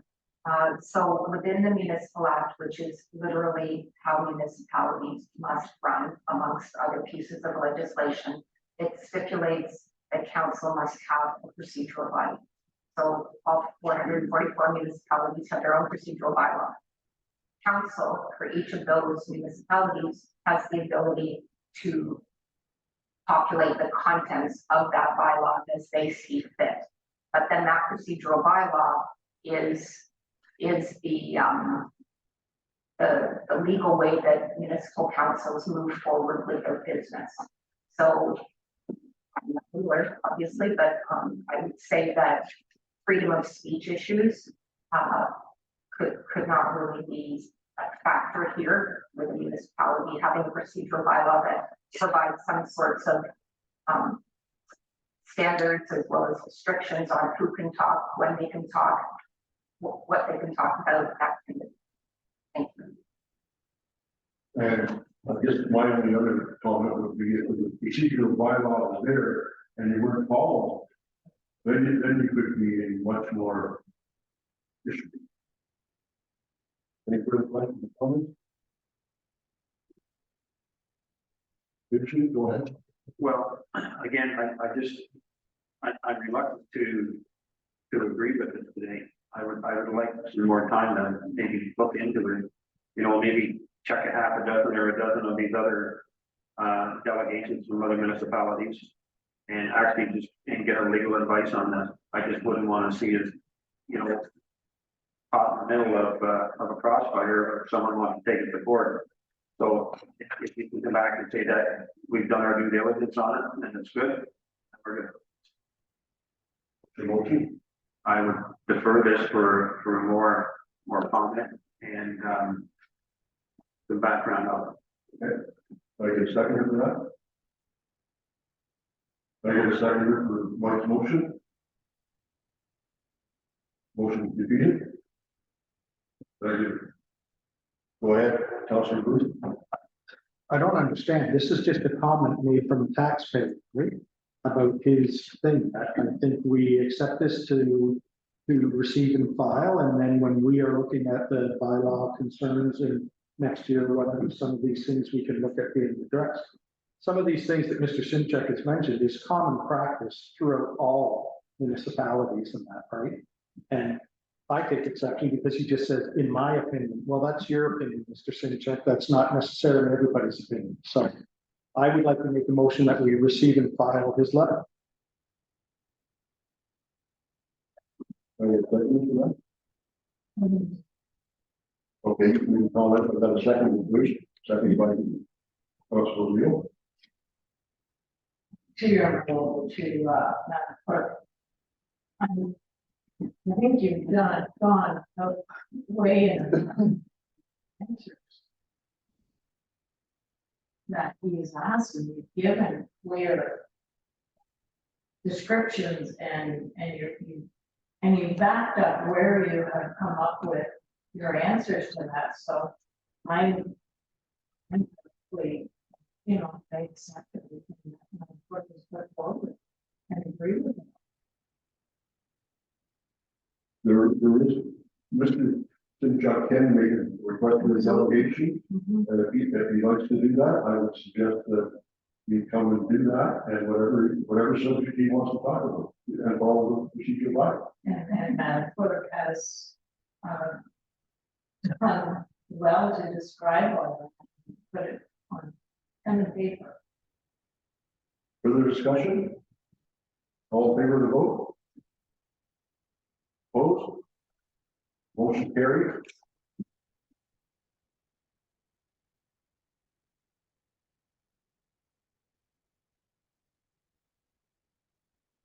The next one is correspondence from Ashford County.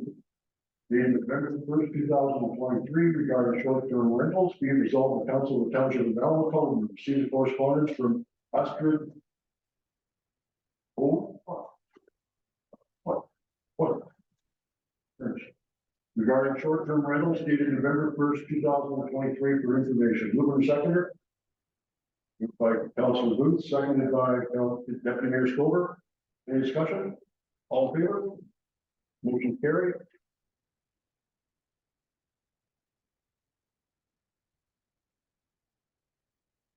Next, we have council resolution regarding the correspondence from Northumberland County regarding updates. Be resolved the council of the township of Alamo will receive the updates from Northumberland County dated November 13th to 24th for information. Mover and seconder.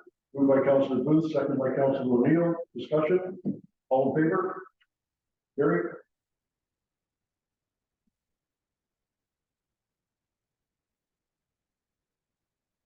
The next one is from the Ministry of Transportation.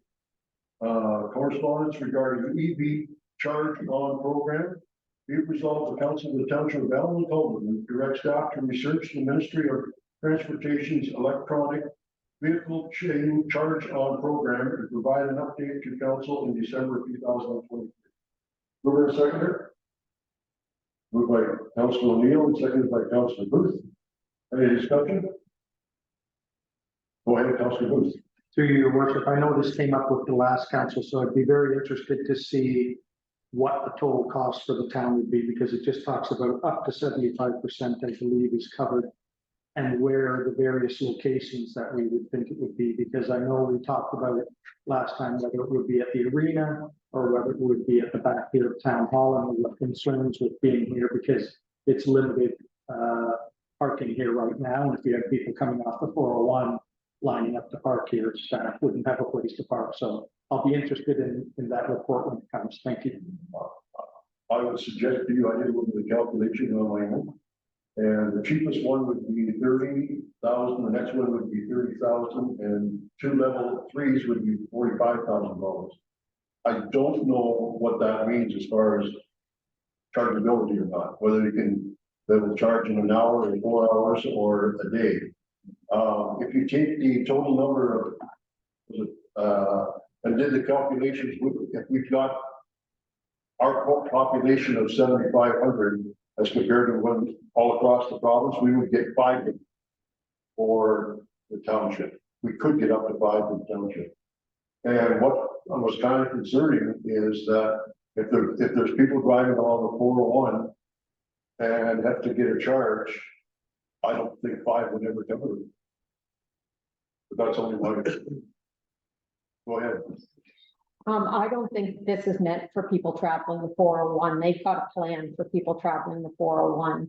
It's the tourists that are coming and staying at a resort up on Rice Lake who are there for the weekend that need it. So I think there may be needs and spots that we haven't really thought about. So the research will be helpful. I agree. I don't know why you'd say the 401 won't need it. No, I didn't say they won't need them. I'm saying that when you're looking at things like those on routes and stuff like that, Okay. they are thinking ahead on that piece. It's the other people that are in different areas that are going to still need them. I look forward to staff report. We're going to second it. All in favor? Carried.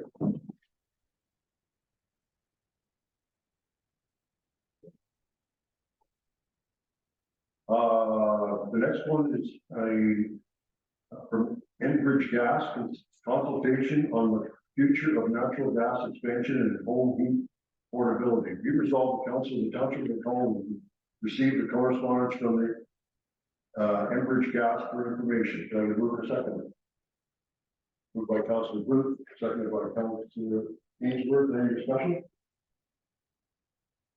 Favor? Motion's carried.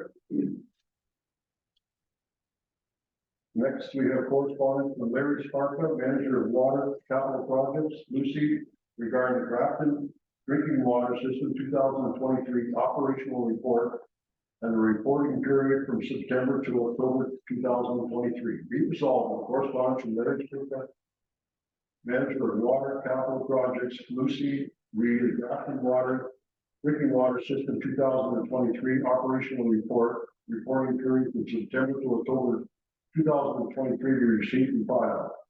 Mover and seconder. Moved by Councilor Booth, seconded by Councilor Ainsworth. Any discussion? I guess I have one, maybe we can update it. It mentions that the drilling had started in September, I believe. Can you update us if where the drilling is? Yeah, at our last water meeting, which was 2 weeks ago, the drilling was complete. I believe they still had to do some other stuff. There was issue with sediment to the bottom of it, and they did some kind of capping or whatever. Things are on schedule money-wise, things are on schedule time-wise too. So everything's good, the last report, and they are proceeding along with, I can't remember what the rest was, Joan, maybe you could. I do know they were very pleased. Everything was on time, everything was on schedule. The well, now that it's drilled, they have to test it and do everything else to make sure that they're getting good water and everything. But as far as we were told with the reports that were given to us, everything was good. Thank you. Any further discussion? All in favor? Motion carried. Next one is correspondence regarding from the Association of Municipalities of Ontario, the watch files from November 9th and November 16th. The Federation of Canadian Municipalities FCM Voice newsletter dated November 6, 2023.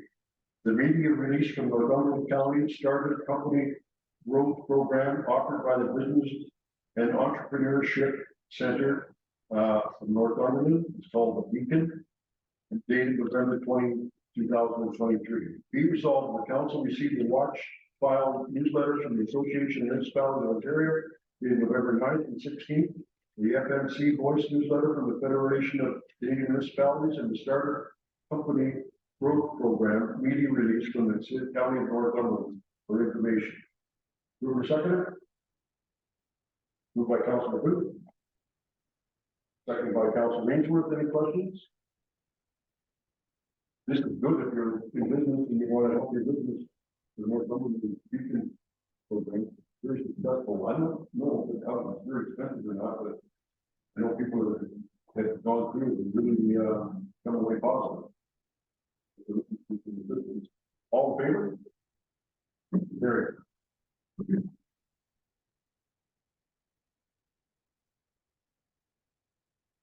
Call for amendment of the Legislation Act 2006. Resolution of support, whereas the council of the township of Elma has considered resolutions from the township of Maclear, the municipality of Manitowoc, municipality of Wawa, the township of Ryerson, and the village of Silk River. Be it resolved, council support resolution number 23671, adopted by the council of the township of Maclear, asking the province to amend the legislation Act 2006 to include digital publications as an acceptable means of publication and notice requirements to provincial acts and regulations. And further, that this resolution be forwarded to the Minister of Municipal Affairs and Housing, MPP Puccini, President Neil Oliver of Metro Media Group, and all adjoining municipalities. Mover and seconder. Moved by Councilor O'Neill, seconded by Deputy Mayor Stover. Any discussion? All in favor? Motion carried. Next one is resolution for the municipality of Silk Bruce regarding Ontario Association of Sewer Industry Services. OASIS, OASIS, I guess. Solution to help mitigate the issues surrounding approved disposable sites. Be it resolved, the Council of Township of Alma received a resolution from the municipality of South Bruce regarding information from the Ontario Association of Sewer Industry Services on solutions to help mitigate the issues surrounding approved disposal sites for information. Mover and a second. Moved by Councilor Ainsworth. Seconder. Second by Deputy Mayor Stover. Any questions or comments? Go ahead. For you, Mayor. So, this one here probably takes, or should take a little more, concern, because I mean, we have this happening right here in our own township. And, you know, keeping track of that, make sure everybody's doing what they're supposed to be doing, and how you know, and rotating from field to field or anything, so it's not so much there's water runoff, there's people's well waters. I know the water coming from, say, a town will be treated properly, that will kill all the bacteria and stuff, but maybe stuff coming from people's septic tanks aren't. So I mean, there's a whole, this thing just brings up a whole lot of concerns, about this, the sewage dumping on fields. So although we've been doing it for some time, it may not hurt to, jump on board with this year, because we're like the end user of the kind of thing. And make sure it's going to be proper, the standards are right, and up to date. You know, I actually know over the years some concerns about this too.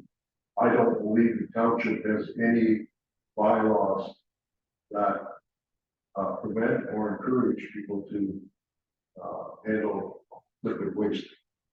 And perhaps I'm just saying whether it should be so far away from a well or agricultural land only, or something along that line. It's something we should probably look up and see what other townships are doing, or municipalities are doing, and that's my thoughts. The standards do kind of talk like that, but it wouldn't hurt for us to have our own bylaw back it up. At least for our township. Can we take a look at that? Maybe. So you want to, anybody else have any questions or comments on this? Go ahead, Catherine. I'm just the same concerns, like whose desk is this landing on? What's our current policies on the spreading of local sewage? And we do have a number of septic pumping companies that are within our jurisdiction. So it is something that if we haven't looked at recently, it probably should be looked at. And as I recall, when I was doing knocking on doors, it wasn't just the septic people that were bringing, they were bringing them in tractor trailer loads from municipalities in the area that have their own treatment system. So it's something we should probably take a little serious. Yeah, I think that's what Nancy's making inventing, and you know, like, it's not something that, it's something you gotta do, but I'm not saying it's, I don't think that's done pretty simply. Yes, Something that we should take a look at it, or whatever, Captain. And I'm wondering when staff is reaching out, if they want to reach out to a MAFRA, I know they're referenced here in this communication. But the farms that are spreading it do have to have farm management plans that cover that. So we may be able to get some information on what those practices are, and if as a municipality, we need to do anything to respond. And we could put something together, exactly what you just said. Of that. And further, that council direct the acting CAO to research this issue and report back to council in the first quarter of 2024. Yeah. Okay. That was just a comment to the research that he would be doing, but I'm listening to that date and thinking we have a lot of big things, including budget. Maybe it makes sense to put that date out a little bit further. Second quarter, yeah, second quarter would be fine. And that's hopefully well, maybe beat the season or not. Well, at least we'll be looking at it. For the second quarter of 2024, does anybody have any problem with that? All in favor? Gary?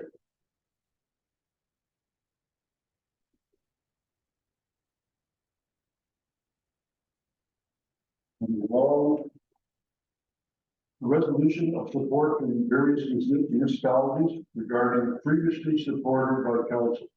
Whereas council has previously considered similar requests for support for resolutions from various municipalities, we resolve the following resolutions we received for information. Support for Bill 21 from Elgin County, the municipality of Port Hope, the municipality of Welcoming, intermunicipal working group on homes and housing, and next steps for the municipality of Port Hope. And finally, establishing a guaranteed living income for the particular county. Mover and seconder. Moved by Deputy Mayor Stover, seconded by Councilor Booth. Any discussion?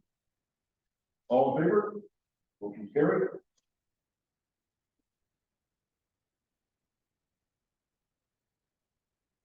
Next, we have a resolution from various municipalities, whereas the council has reviewed the resolutions from the municipality of Shion, the town of Huntsville, the town of Rainy River, the town of Aurora, and the county of Northumberland. Be it resolved, the following resolutions be received for information. Excessive and unnecessary noise from engine brakes, municipality of Shion, voting accommodations, town of Huntsville, expanded water treatment training opportunities, town of Rainy River, cannabis retail application for the town of Aurora, by the town of Aurora, and county official plan amendment number 1, natural heritage system update for Northumberland County. Mover and seconder. Moved by Councilor Ainsworth, second by Councilor Booth. Any discussion? Go ahead. After you, Mayor, so these gate breaks can be loud, but they're a safety. You know, sometimes you gotta be careful what you ask for. But, I'm not saying that, and I live on a country road, so maybe I'm not real close to what's happening, but, I just, those are the areas, they're a safety device with that. But, so, Actually, I know you live, you're close enough to 401, well, yeah, you're frequent that, I think. maybe more on the gas right there, but. So it's just kind of, you know, it's a double-edged sword. You say, don't do it, and somebody goes over somebody because they couldn't use that help and stop.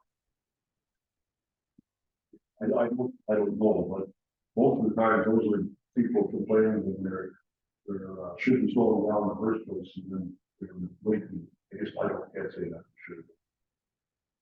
Anyways, we gotta move to the second. All in favor? Motion carried. Next, we have municipality of Wawa, resolution to support Bill B310 to amend income tax act, re volunteer firefighters tax credit. Whereas the council of the township of Allen Cullen received a resolution from the municipality of Wawa calling on the government of Canada to support Bill C-310 and enact amendments to the Income Tax Act to increase the amount of tax credits for volunteer firefighting and search and rescue volunteers services. And whereas the council recognized the importance of volunteer firefighters and the search and rescue volunteers, and that without these services, many communities in Canada would have no fire and emergency response coverage.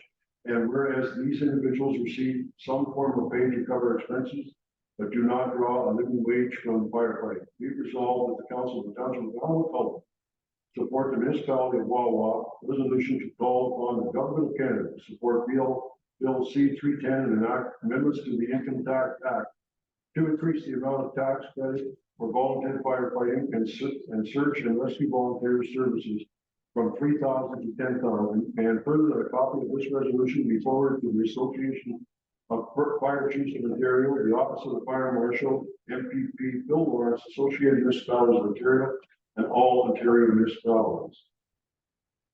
Like I moved moved by Councilor Booth, seconded by Deputy Mayor Stover. Any comments?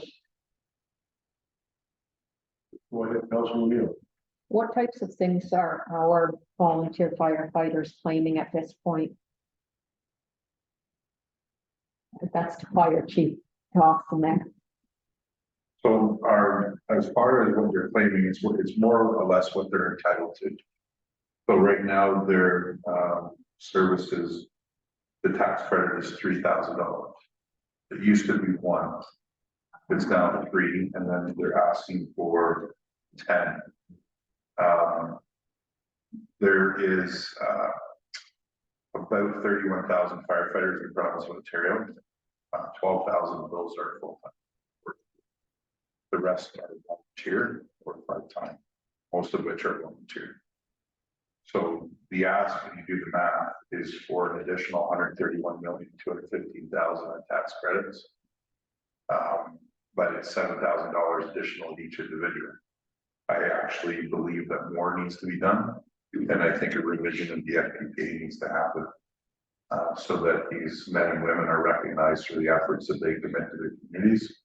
At the end of the day, these people are saving the municipalities millions upon millions of dollars every year. And they need to be recognized for the part-time efforts, part-time jobs. Thank you. Go ahead, Councilor. Do you, Mayor? No, I support this also. I mean, our government sends money into different countries, you know, in the millions and the millions, and it would be great to see them do something for our own people here. So, good idea. Deputy Mayor. To you, Mayor Lobo, to our Chief Administrative Officer. I'm just, I always struggle when I see the word volunteer in front of the firefighters. And I know the value of what they bring to the municipality. Has any thought ever come into play with that word volunteer? I know they're volunteering to it, but I mean, all the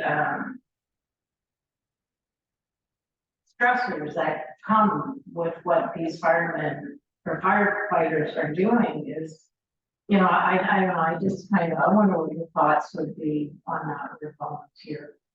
Well, volunteer. Through you, Mayor Lowe. Thank you, Deputy Mayor Stover.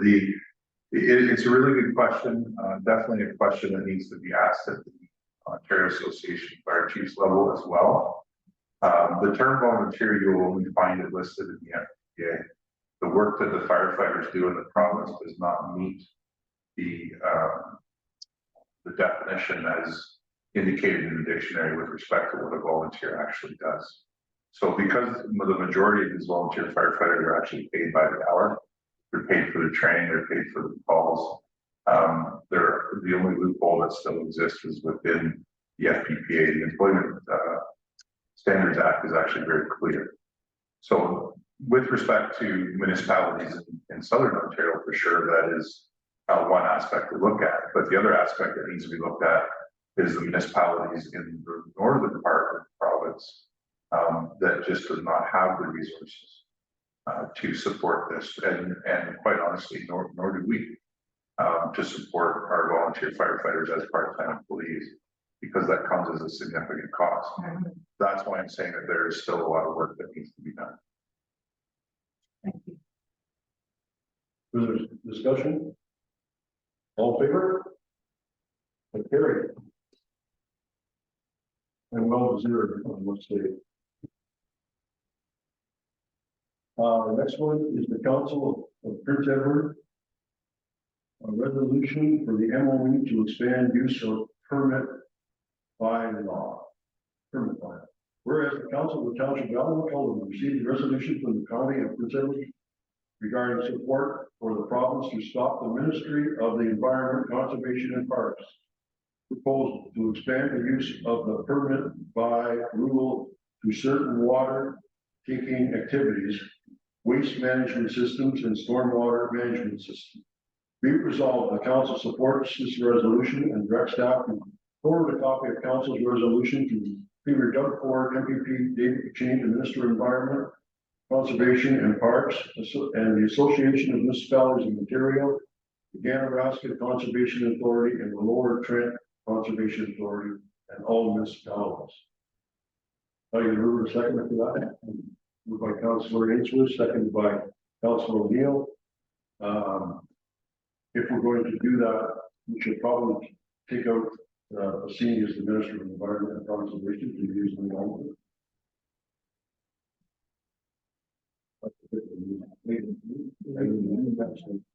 There's a new Ministry of Ministry of Environment. Who were second? We have them. Well, I got them. Any discussion? All in favor? Carried.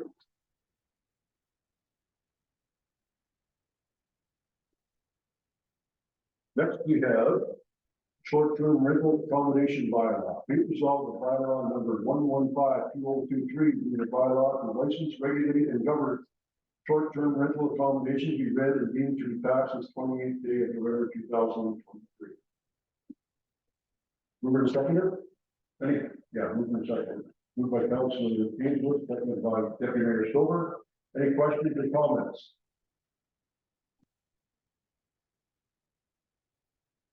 All in favor? The motion is carried. And I want to thank everybody that was involved. I think we've already been through there. The first part of that, there was a lot of work, and I'm very pleased to have the ready to go, and council will support and staff, whatever they have to do to see that this bylaw is treated fairly and respect people, and at the same time respects everyone.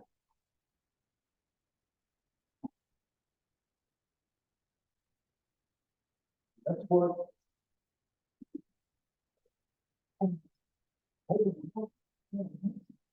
Announcements and who the officers are available.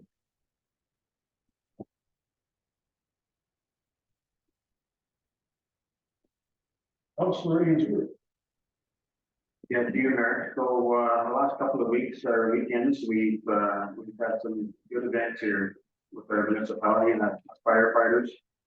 The walk they did from the lake, and then the boulder swim that they did, and I want to reach out and thank those guys that put all that together in gals, and they did our municipality drive. And on Sunday we had the chili cook-off in Vernonville, and that was great. Lots of good chili there, and I would have loved to have more, but I'll tell you, it was a great event. They had quite a few people there too. So it was great. I think so was the. Yeah. No, it was great. I'm sure it was good. Yeah. But no, a good effort by both, and we need more of that stuff in our municipality. Those are all feeling good times. Thank you. Anything else? No. Councilor? Councilor Booth. Just back to Councilor Ainsworth's comment that this Saturday we have the Grafton Christmas I guess it's the street sale or whatever. Let's hope that we have good weather, because if we do, we'll literally get hundreds and hundreds or even thousands of people out. So, and another good job by the community that's run by that. And thank you to town staff that help out too by blocking off stuff and bringing out tables and things like that. Councilor O'Neill. On December 17th, they have the Christmas tour in Rosemead. So the Recreation Committee, asked if we could hold a partnering event at the same time. And so a working group, because they were very receptive to the idea. So there's a working group in place with Lori Davidi, Deb Ward, Jennifer Steen, and myself to do an event at the ACC on Sunday, December 17th. And Santa will be there, and you can meet Santa, and we'll keep you informed on what other activities are going to be available there. So it's nice to see the municipality and the residents working together there. So it'll be a great event. Thank you. And can I send a speech? I would do that. Nobody answered that. I hear that.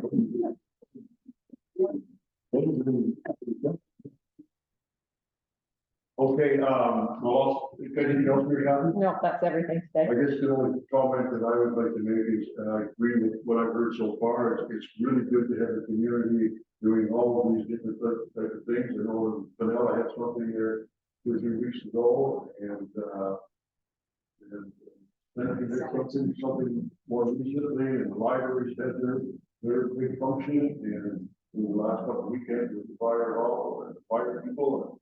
It's good. It's good community, and I know people are partaking and enjoying themselves. So I just want to continue to say those different things that you already mentioned. I did want to bring you up to date on the police service board meeting. Yesterday, Zone 3 met. We met in Peterborough, and it's for Zone 3 includes all of the police service boards in Northumberland County, Trent Hills, Peterborough County, and Kawartha Lakes. And there's about 20 police service boards in that group. And as you know, we are working towards amalgamation. That will reduce the number of police services boards in that group from 20 to 9. And that includes, and the ones that aren't moving so much are the municipalities of Hobart and Fort Hope, and probably Peterborough, because they're all different. The rest of us are all shrinking. But in our case, Northumberland, we're going from 6 or 5.5, I guess is probably just Fort Hope, at half and half, but they're going to move away from our border. So we're going from 5.5 down to 1, but we're actually adding Overville to that group. So Overville will become part of the service board, and that's the intent anyways. And we have Chief Simpson actively involved in that. The goal is to start this in April 2024 and implement then and go through some of the stuff that hasn't been done yet. But have it all complete by the end of 2024. Northumberland County is, compared to the other ones, we are 3 times as far ahead. Because Northumberland County started doing this when we were first introduced by Lisa Darwin, who was the used to be Detachment Commander here. And she started going, and I would say it was in 2016, and they met regularly, and they had support of MPP Puccini. And so we are, way ahead. They're coming to us to ask what they should do next, and Lisa is saying, go to Northumberland because they know what to do.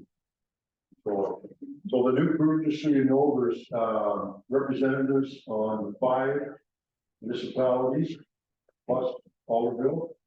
There's 2 people that are appointed at large from different representatives from each municipality, 2 people, and then there's a final 2 people that are appointed by province. And then so that's about that. On that, we are trying to put together a budget, just so everybody's aware. And, we're fortunate, I think, because we've got a pretty good, record of need for the police. Just as an example, I don't know everybody's, but I think Galway, who is about not quite as twice as big as us, pays 2 well over 2 million. I think it's under 2.5. I'm going to say about 2.3 versus our less, just right at a million. And what the proposal is to whatever they're billed by the OPP, a portion of the total will be billed to each individual municipality. So ours shouldn't change too much. And we're preparing that, and we'll get that back to council as soon as we possibly can. I think I should also make you aware that, and you may or may not be aware, that the Board of Health for Northumberland and Cork Lakes and Minden, Haliburton County, which is HKPR, are working together, or started working together with the municipality of Peterborough and the county of Peterborough to merge those 2. Yes, to merge that, and it's very, the goal, the province has set out that they'd like to have a minimum of 500,000 people in each region, each KPR region, or not, each health plan, probably the way to put it. And so we're just over 200, and Peterborough is roughly the same size. We're about 180, I think they're about 182. So we're well under the 300 for the 500,000 people, but that's what the people that are possibly could move together and work together. Otherwise, we had another one in north of Ottawa, was looking for a home. Just doesn't make sense to have them join on the board. And the province is encouraging municipalities to do that. There's a possibility of some savings or helping cost to make that switch. But it's very preliminary. They want proposals by the 1st of January and decisions by the final hopefully by the end of March. But just making aware of that is common knowledge. The people, all people and staff are well aware of it, the possibilities, and there's one of the caveats was that we don't be losing jobs and that kind of stuff. So I might be interested in that, and other than that, we're going to pass it over to the Deputy Mayor Silver. Well, Meryl will try to keep it under 15 minutes. Next is the clock. I just want to carry on too with the firefighters. The last 2 weekends, I've been able to kind of get to know more of them, and they're really the camaraderie between these groups and the families. Like it's really we're really blessed to have them. Again, I'd like to mention the Christmas market and the planning and just the way that advertising is getting out for it. I have friends in Fort Hope and Coburg, and they're all earmarking this Saturday to come down to it. So that is, and I'm glad to see that December 17th, we're going to be part of that in a way. So that's good. That's all I have now. Thank you. Thank you, Deputy Mayor.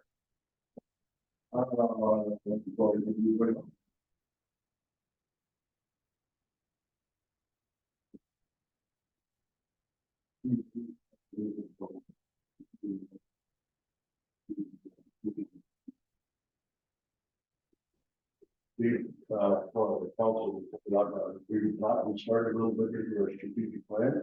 We want to continue on with that or have it up for the day.